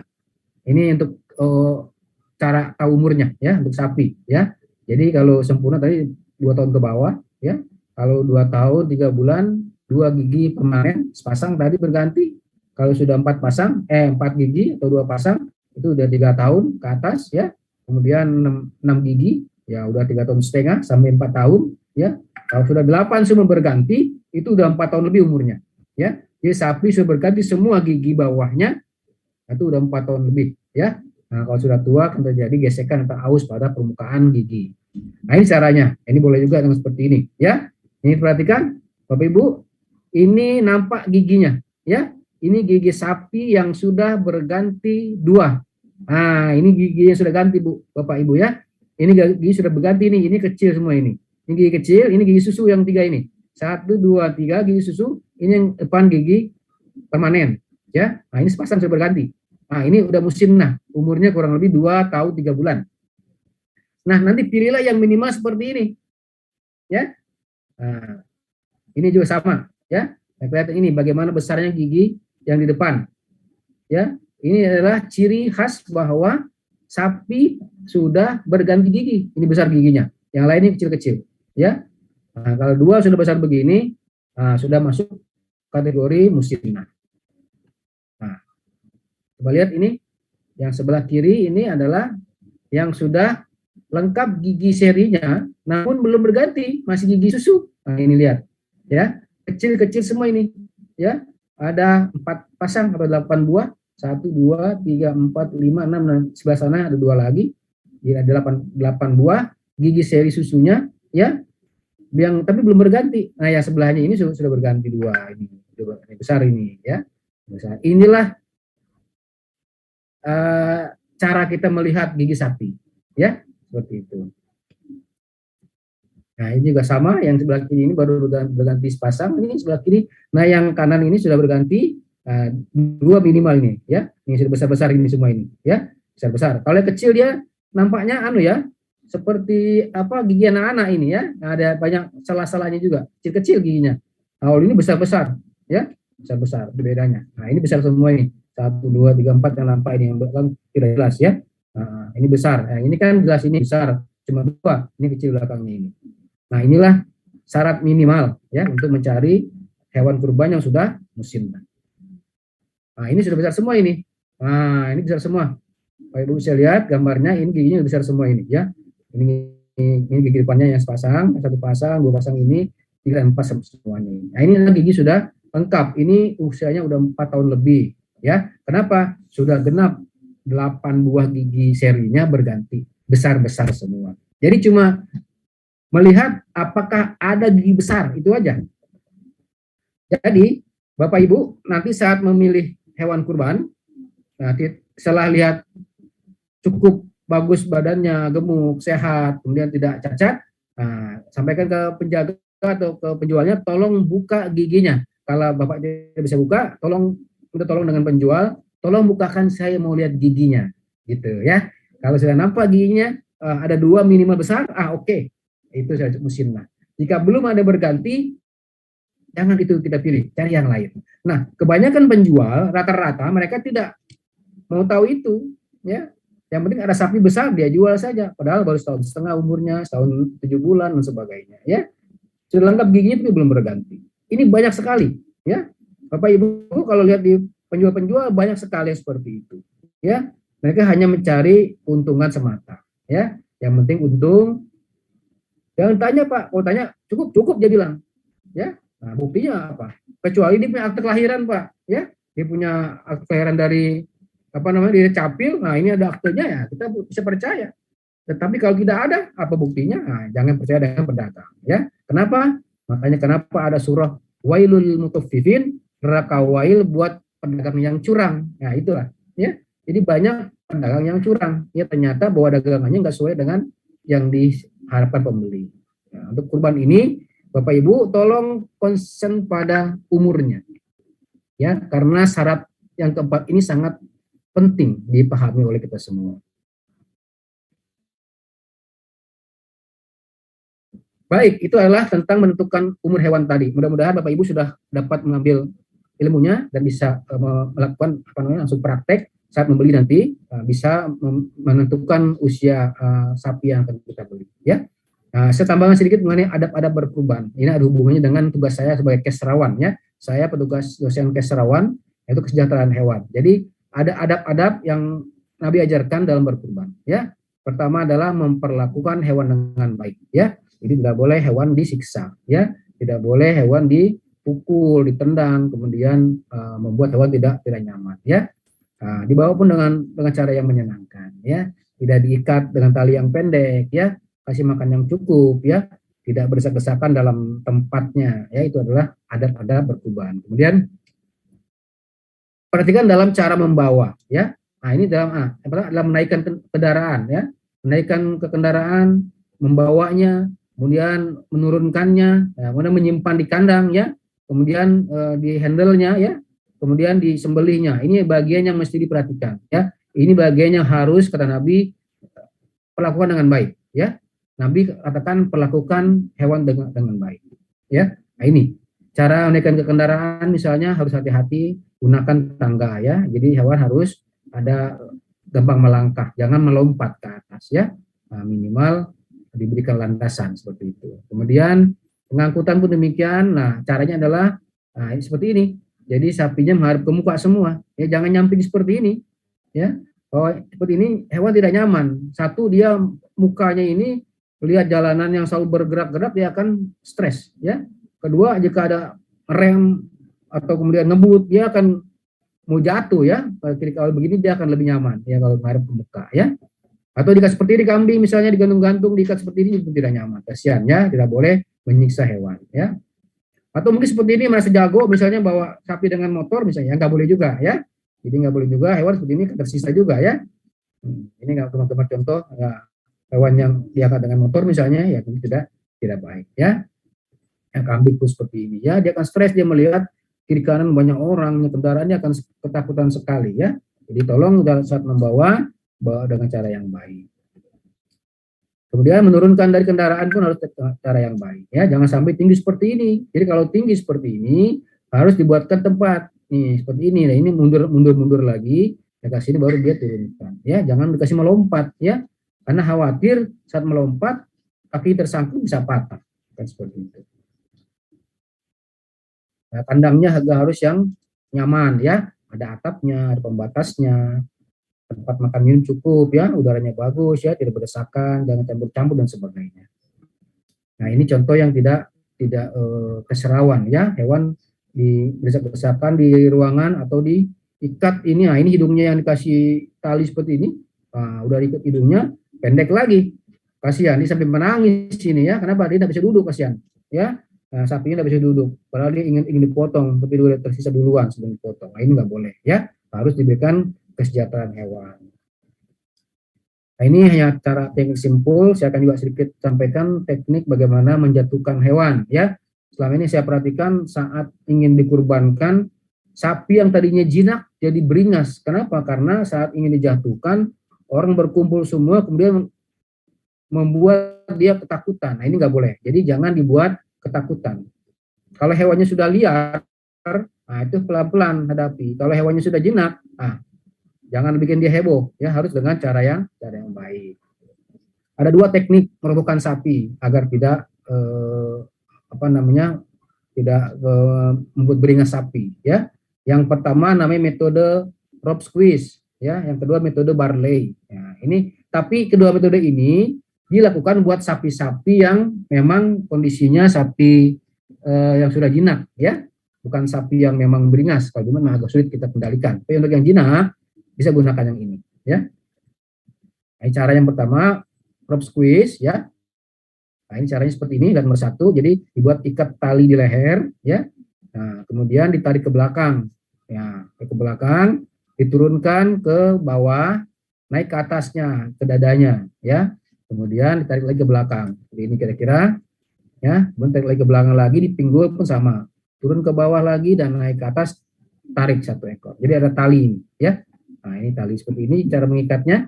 Nah, kalau sudah begini, ditarik saja ke belakang, sapi akan duduk dengan sendirinya, ya. Sapi tidak akan berontak, dia akan duduk dengan cara yang mudah. Nanti ada filmnya kalau ini dilihat. Ini, ya, ini metode crop squeeze, ya. Ini seperti ini. Jadi dibuatkan dari sini, dari yang lehernya tadi tarik ke belakang, ya. Kemudian ke atas, naik sini, belakang lagi, atas lagi, melingkar, nah ini tarik ini. Nah, ini. Nanti ini ditarik nih, ini ditarik ke belakang, dia akan jatuh. Ya. Seperti itu. Yang kedua metode barley. Ya, barley adalah sama ini mengalungkan tali, tapi dia tali mesti panjang ini karena dia 2 kali lipat, ya. Karena ada 2. Kalungkan di sini, kemudian di bawah dadanya disilang, ya. Ini badan ini disilang. Jadi yang kanan ke kiri, kiri ke kanan. Ya, disilang di bawah sini, naik ke atas ke punggungnya, punggung silang kembali. Nah, punggung disilang kembali ini. Nah, ke bawah lagi, kemudian turun ke bawah, masuk ke selah pahanya, ya, apa selangkangan istilahnya, ya. Nah, di bawah pahanya ke sini 2, jadi ada 2 tali, ya. Nah, tali ini, 2 tali ini, ya. Maka ditarik saja ke belakang, sama dengan cara yang mudah, sapi akan segera terduduk dan tertidur, jatuh tanpa heboh, gitu, ya. Metode barley. Ya, dari sini kalungkan ke sini, di dadanya silang naik ke atas, nah, silang di atas lagi, masuk ke bawah, nah, ini di selah pahanya, belakang tarik, ada 2. Nah, ini direkomendasikan hanya untuk sapi yang sudah terbiasa jinak, ya. Nah, tidak buat sapi yang masih agresif, masih liar, ya. Nah, kemudian juga bukan untuk sapi yang tinggi gumbanya. Nah, gumba itu ada di punggungnya yang tinggi, ya. Itu agak sulit kalau dia tinggi gumbanya, ya. Nah, kemudian hewan akan mudah direbahkan, ya, dengan cara menarik saja ke belakang. Kemudian ada lagi salah satu kaidah kita dalam berkurban, lebih utama ahli kurban yang menyembelih, ya. Nah, ini sebaiknya yang berkurban, ya. Namun kalau bila tidak bisa beli sendiri, ya serahkan kepada yang ahlinya, kemudian saksikan kalau bisa, ya, saksikan hewan disembelih, ya. Ini hewan direbahkan pada lambung sebelah kiri, ya, menghadap kiblat, ya. Nah, ini gunakan pisau yang sangat tajam, ya. Nah, baca basmalah dan takbir. Nah, kemudian usahakan dengan 1 tarikan terputus 4 saluran, ya. Jadi di leher itu ada 4 saluran. Pertama adalah esofagus atau kerongkongan atau jalan masuknya makanan, ya. Yang kedua trakea atau tenggorokan atau jalur masuk keluarnya udara, ya. Yang ketiga arteri. Arteri ini adalah darah yang dari jantung menuju ke seluruh tubuh, ya. Nah, yang di leher menuju kepala, ya.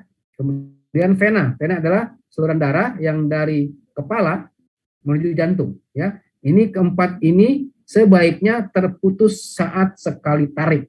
Nah, ini yang mungkin perlu pengalaman, ya, perlu di kita di Indonesia ada namanya juleha, juru sembelih halal, ya. Nah, ini ada pelatihannya bagaimana cara menyembelih yang baik dan benar. Nah, kemudian ada adab lagi, jangan mengasah pisau di hadapan hewan yang akan disembelih. Ya. Jadi Nabi larang tidak boleh tidak boleh mengasah pisau di depan hewan yang mau disembelih, ya. Kemudian jangan memperlihatkan proses penyembelihan, pengulitan, ya, pemotongan di depan hewan yang lain, ya. Jangan perlihatkan, ya. Ya, kita sih mungkin pikir Anda apa-apalah, ya. Kan enggak ngerti juga dia, siapa bilang enggak mengerti. Kita enggak tahu, ya. Siapa tahu dia sudah paham, ya. Cuma dia tidak bisa bicara, ya. Mungkin hati sudah berguncang. Aduh, temanku sudah mati itu misalnya, ya. Nabi yang larang Artinya Nabi lebih tahu. Ya, tentu pasti ada manfaatnya ya. Kemudian tidak dibenarkan ya setelah disembelih biarkan hewan bergerak. Nah, ini juga penting. Jadi ketika setelah penyembelihan sebaiknya dilepas tali-talinya ya agar terjadi pergerakan ya. Kenapa dibiarkan bergerak? Agar pemompaan darah sempurna. Jadi dengan bergerak darah akan sempurna keluar lewat lehernya ya, dipompa oleh jantung, darah akan keluar sempurna. Jadi makin banyak keluar darahnya itu makin bagus ya. Kenapa? Karena daging yang masih mengandung darah itu mudah membusuk ya. Nah, untuk daging yang sudah bersih daripada darah itu tahan lama, meskipun di luar ya, di suhu ruangan pun dia akan tahan kalau darahnya sudah keluar ya. Kemudian tidak dibenarkan menyeret, menggantung, menguliti dan memotong bagian tubuh hewan sebelum hewan benar-benar dalam keadaan mati ya. Kemudian setelah mati baru boleh dilanjutkan dengan proses berikutnya. Dan jangan menumpuk hewan yang telah disembelih terlebih di bawah terik matahari. Ini biasanya di masjid-masjid atau di kepanitiaan sebaiknya jangan memotong hewan kemudian dibiarkan bertebaran ya, dibiarkan beberapa hewan tergeletak mati ya. Sebaiknya jangan seperti itu, tapi segera diproses. Jadi disembelih kemudian diproses ya, sembelih lagi dan seterusnya. Jangan dibiarkan sembelih tinggal pergi. Padahal banyak hewan yang belum dikerja. Nah, ini kasihan. Jadi jangan dibiarkan bertumpuk-tumpuk hewan dalam keadaan sudah mati ya. Nah, ini adalah dasar tadi saya katakan mengapa kita harus keserawan dengan hewan yang akan kita sembelih. Ini ada sebuah hadis, Nabi katakan, innallaha katabal ihsana ala kulli syai' fa idza qatatum fa ahsinul qitlata wa idza dzabhtum fa ahsinul dzabhata wal yuhidda ahadukum syafratahu wal yurih dzabihatahu. Ya. Katanya Rasulullah, Allah memerintahkan kepada kita berbuat baik kepada segala sesuatu, ya. Jika kalian ingin membunuh, maka bunuhlah dengan cara yang baik. Dan jika kalian ingin menyembelih, maka sembelihlah dengan cara yang baik. Hendaklah kalian menajamkan pisau dan senangkanlah hewan yang akan disembelih, ya. Wal yurih, istirahatkanlah hewan yang akan disembelih. Ya, Nabi sudah lebih tahu daripada kita, istirahatkanlah, kasih senang dosa yang ingin dikorbankan, seperti itu. Kemudian ini hadis tentang Nabi perintahkan menajamkan pisau, ya. Jadi pernah ada hadis yang Aisyah halumil mudyata, ya, tumakola istahidha bihajar. Oh, yang Aisyah, kata Rasulullah, ambilkan saya pisau, ya, ambilkan saya parang. Kemudian beliau berkata, asahlah alat itu dengan batu. Nabi suruh asah dengan batu supaya tajam. Nah, ini larangan mengasah pisau di depan hewan yang akan disembelih, ya. Nah, Amar Rasulullah SAW bihaddis syafari wa antuwaru anil bahami, ya. Jadi kata Nabi, janganlah mengasah pisau, ya, di depan hewan yang akan dikurbankan, akan dipotong, ya, seperti itu. Ini perintah baca basmalah tadi, ya, basmalah dengan takbir, ya. Tadi mungkin dijelaskan oleh Ustaz Rahmat Bangka tadi dijelaskan, ya, ini juga sama, ya. Nabi pun menyembelih, ya, menyembelih sendiri. Nah, ini contoh Nabi menyembelih sendiri, ya. Nah, dabahuma biyadihi. Ya, ini ada hadis mengatakan dabahuma, Nabi menyembelih dua ekor kibas, ya, 2 ekor kambing kibas yang jantan yang bagus yang bertanduk, kemudian beliau sembelih sendiri, ya, nah, dengan tangannya, ya, sambil membaca bismillah dan bertakbir, seperti itu. Baik, yang mungkin masih sedikit saya tambahkan, ini cara menyembelih, ya, dari sembelih. Nah, jadi untuk para penjagal atau tukang potong, nah, usahakan kemampuan menyembelihnya harus diperbaiki, ya, kecepatan ayunan tangan, ya, kekuatan tangan, ya, dalam menyembelih. Kemudian harus cepat, ya, sekali ayun sekali tarik terpotong 6 saluran, ya, tadi. Nah, karena 6 tadi 4, 6 itu artinya tadi vena tadi dengan arteri masing-masing ada 2 kiri kanan, ya. Jadi vena ada 2, arteri ada 2. Nah, kiri kanan jadi 6 semuanya. Nah, menyembelihnya adalah dilakukan pada tulang leher 1 sampai 3. Jadi tidak sembarang menyembelih di mana? Di tulang leher 1 sampai 3. Lambangnya C1 C3, serviks 1 sampai serviks 3, ya. untuk mengurangi penyumbatan pembuluh darah, ya, dan darah akan cepat keluar dengan bagus, ya. Dari tampung di lubang tanah, tutup dengan bagus, ya. Nah ini kalau kita lihat, ini adalah dari irisan saya, ini adalah tulang leher, ya, tulang serviks. Nah ini adalah apa namanya, ini trakea, ini esofagus, ya. Nah ini vena, ya ini vena, ini arteri, ya, kiri kanan, ya. Ini vena ada 2, arteri ada 2, sehingga jadi 6 semuanya. Nah, ini sekali tarik, ini usahakan dapat semua. Nah ini kalau letaknya tadi di dekat tulang 1 sampai 3, ini dekat sekali, gampang ditarik, kena semua, ya, kena semua. Kalau udah mundur ke belakang, itu udah makin jauh. Nah itulah kadang-kadang seringkali ada gagal menyembelih karena terlalu ke belakang, ya, sehingga tidak kena 4-4-nya. 4 ini vena, arteri dengan kerongkongan dan tenggorokan, ya. Nah ini kalau saya gambarnya seperti ini. Ini adalah tulang 1 tengkorak, tulang ini tengkorak kepala, ini tulang leher 1, tulang leher 2, tulang leher 3. Nah, ini sini kurang lebih di sini lokasi penyembelihan, ya. Nah di sini saat pembuluh darah masih di luar, gampang didapat, ya. Nah ini tempat untuk menyembelih, ya. Jangan terlalu ke belakang sini. Nah itu berisiko. Ada yang sudah ke dalam ini, pembuluh darahnya ke dalam daging, akan sulit untuk kita jangkau, ya, secara mudah. Nah ini fotonya ini, ya, ini kira-kira dari pangkal apa namanya ini, pangkal dagu, ya, pada sapi ini kurang lebih 5 jari saja, ya. Jadi di sini kurang lebih letak buat sembelih, ya. Nah ini letak tulang 1 sampai 3 di sekitar ini, ya, kurang lebih 4 sampai 5 jari saja dari pangkal ini, ya, dagunya. Kalau untuk kambing biasanya 2 atau 3 jari, ya. Kalau untuk unggas 1 jari cukup, ya, yang dekat dengan kepalanya. Kemudian yang perlu diperhatikan, ya, leher tidak boleh terlalu didongakkan, tidak boleh terlalu mengarah ke atas, tapi agak sedikit miring, ya. Pisau tidak boleh diangkat dari leher sebelum yakin ketiga ini maksudnya luar darah, saluran makanan dan saluran napas, ya. Kemudian sembelih tidak boleh ke atas atau ke bawah, ya. Nah ini kalau turun ke bawah, akibatnya pembuluh darah sudah berjalan di bawah otot yang tebal, sehingga otot akan menekan pembuluh darah, ya. Pembuluh darah semakin dekat dengan jantung, maka sehingga terpengaruh pada daya hisap pompa jantung, ya. Kita ingin keluarkan darah dengan bagus, kalau dekat dengan jantung maka akan kurang tekanannya, ya. Nah, ini adalah kenapa alasan tidak boleh terlalu dekat dengan terlalu ke bawah daripada leher, ya. Nah ini cara cara mengetahui apakah hewan sudah mati atau belum, ya. Nah, cek refleks matanya, ya. Nah, cukup dengan menyentuh bulu matanya. Kalau sudah tidak ada gerakan bulu mata disentuh, nah, sudah mati. Kalau masih ada goyangan bulu mata, masih hidup, ya. Atau dengan menyentuh atau menusuk ujung kaki, ya, ujung kakinya. Kalau dia sudah tidak bergerak, dia sudah mati, ya. Baru kemudian dilakukan proses selanjutnya.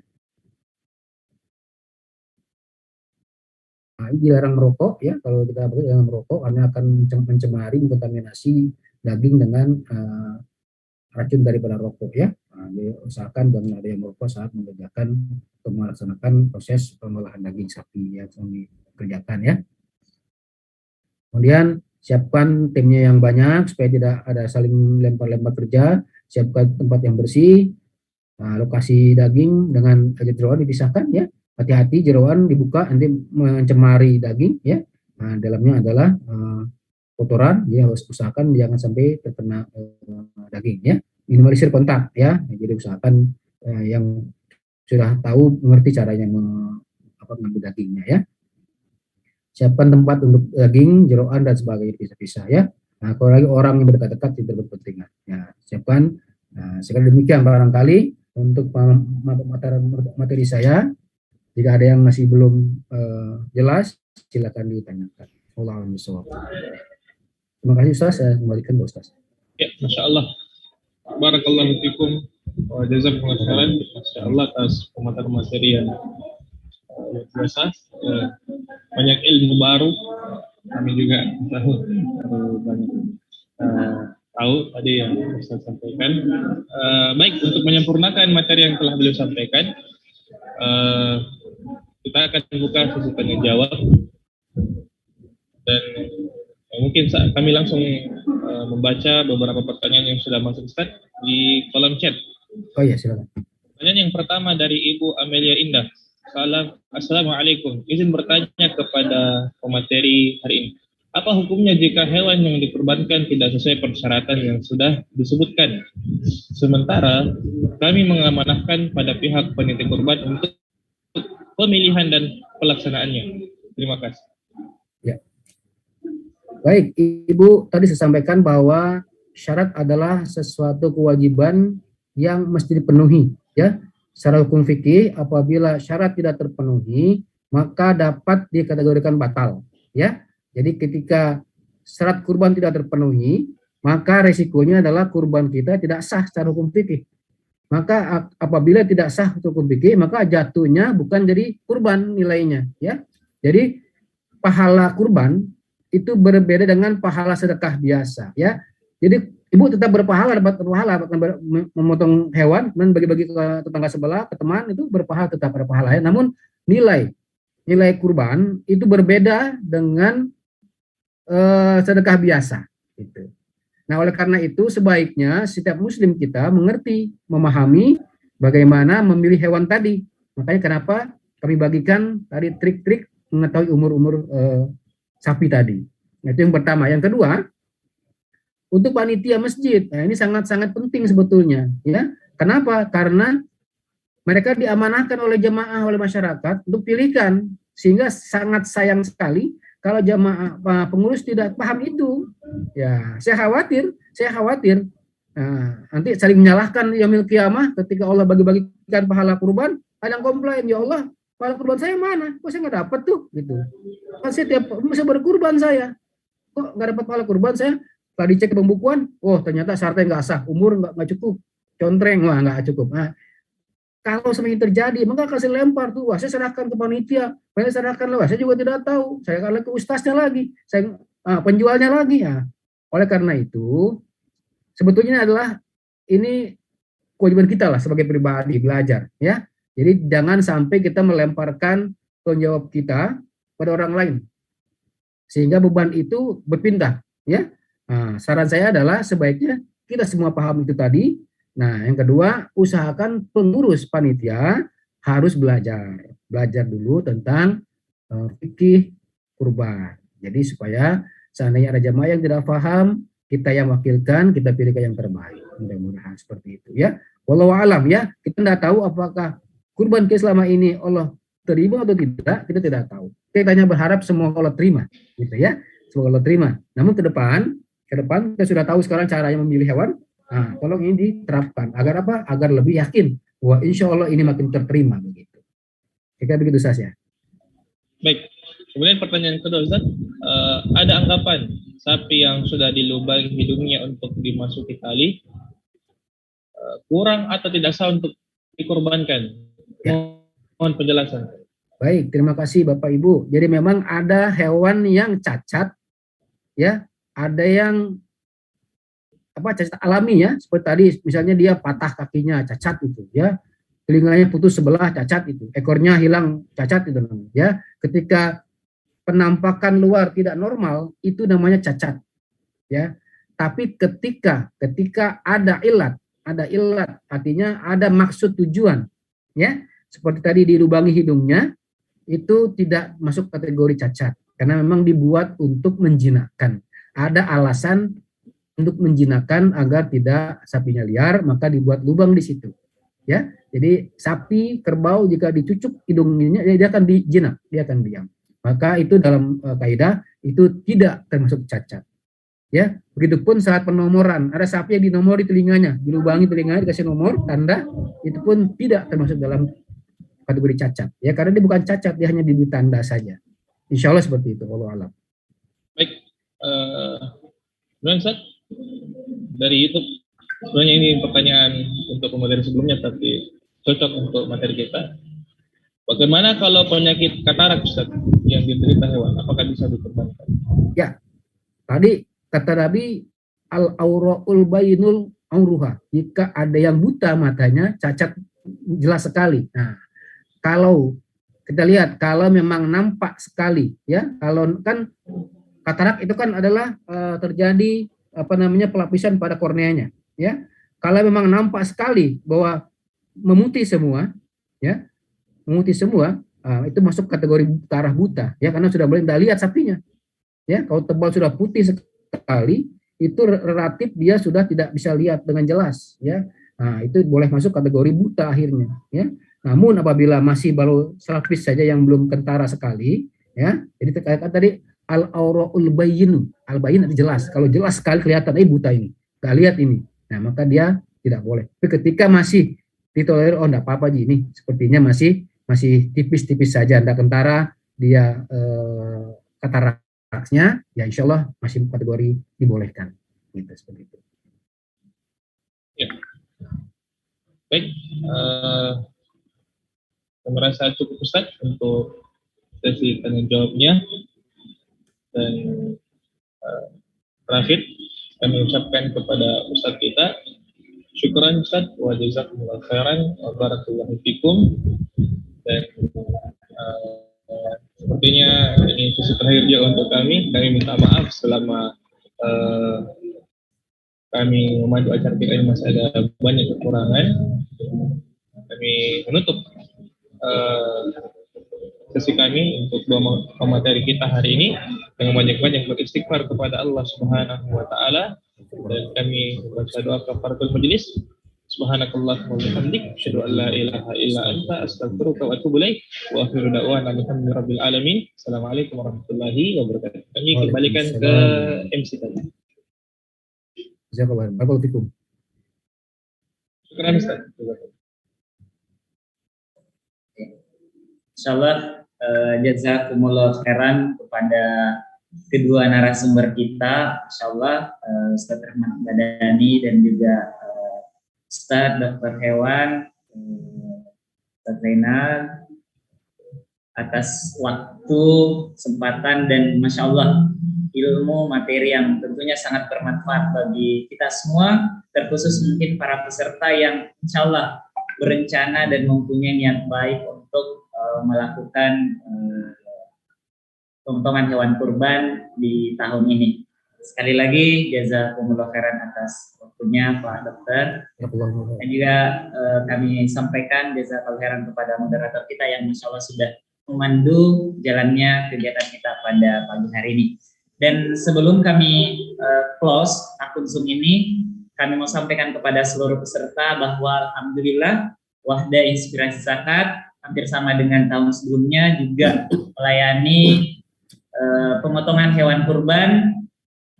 Kami ada beberapa program kurban di WIS, ada program tebar kurban untuk saudara-saudara kita yang ada di Palestina, ada juga tebar kurban Nusantara, di mana daging kurban ini kita akan bagikan kepada para dai yang ada di pelosok atau saudara-saudara kita duafa yang ada di pelosok, dan juga di wilayah minoritas. Di wilayah minoritas, khususnya bagian Indonesia Timur, kita ada program tebar kurban di sana.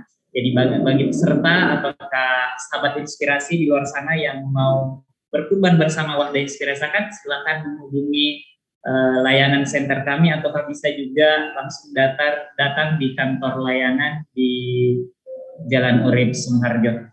Sekali lagi jazakumullah khairan kepada seluruh peserta yang Masya Allah sudah standby dari awal hingga akhir kegiatan kita ini.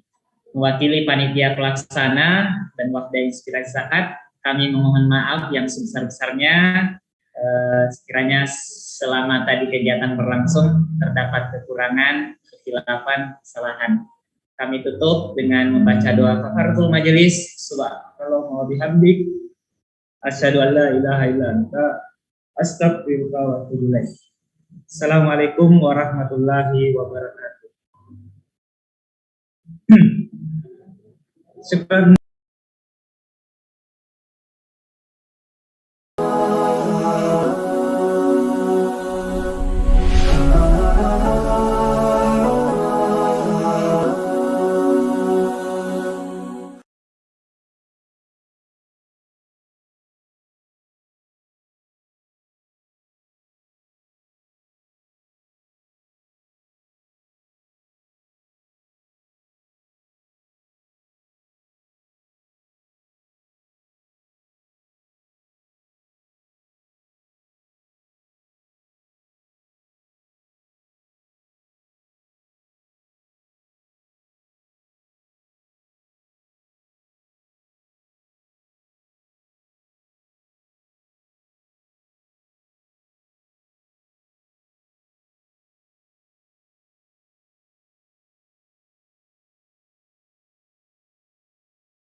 Nah, sekarang kita sudah sampai di tempat peternakannya dan alhamdulillah Ustadz juga sudah ada.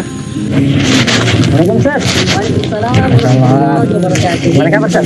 Alhamdulillah. Ini Ustaz mau nanya-nanya seputar hewan kurban. Gimana sih Ustaz suatu kriteria hewan kurban yang sesuai dengan syariat Islam Ustaz? Oh, Masya Allah. Jadi yang pertama kita lihat usianya. Usianya ditetapkan dalam syariat kita bahwa usia sapi itu genap berusia 2 tahun, masuk di tahun yang ketiga. Adapun kambing genap usia 1 tahun. Kambing 1 tahun. Iya, masuk usia tahun kedua. Kemudian yang kedua, jangan sampai hewan yang akan kita kurbankan tersebut cacat.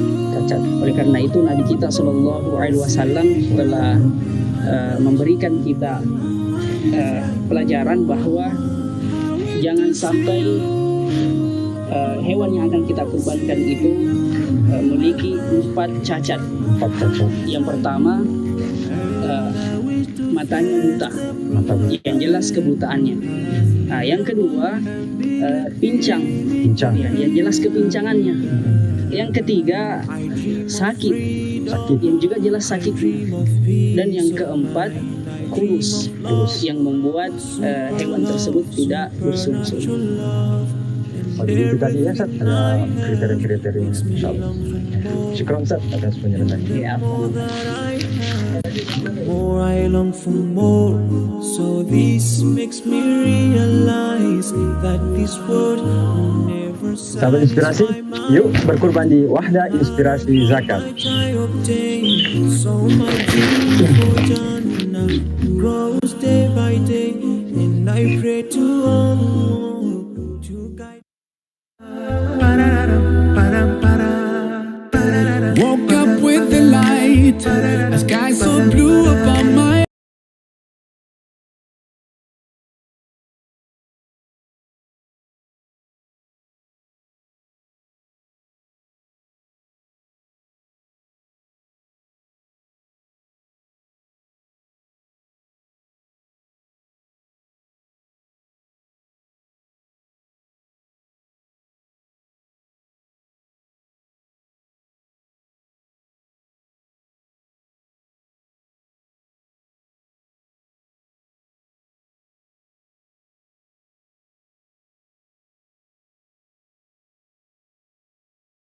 apa makna kurban yang sebenarnya. Kata kurban ini berasal dari bahasa Arab ba, yang berarti dekat. Pernahkah kita mendengarkan istilah qarib? Allah Subhanahu wa taala berfirman, "Wa idza sa'alaka 'ibadi anni fa inni qarib." Jika ada hambaku yang bertanya tentangku, maka katakanlah, sungguh aku dekat. Di situ kita bisa menjumpai kata qarib. Dalam bahasa Arab, jika sebuah kata diakhiri dengan alif dan nun, maka makna dekat akan berubah menjadi sangat dekat. Dari sini kita tahu bahwa kurban tidak hanya bermakna menyembelih, tapi kurban adalah amalan yang kita lakukan untuk semakin dekat dengan Allah Subhanahu wa taala. Jadi, ketika kita berkurban, kita lagi PDKT-an dengan Allah Subhanahu wa taala. Tunggu apa lagi sahabat? Yuk kita berkurban di sedekahplus.com.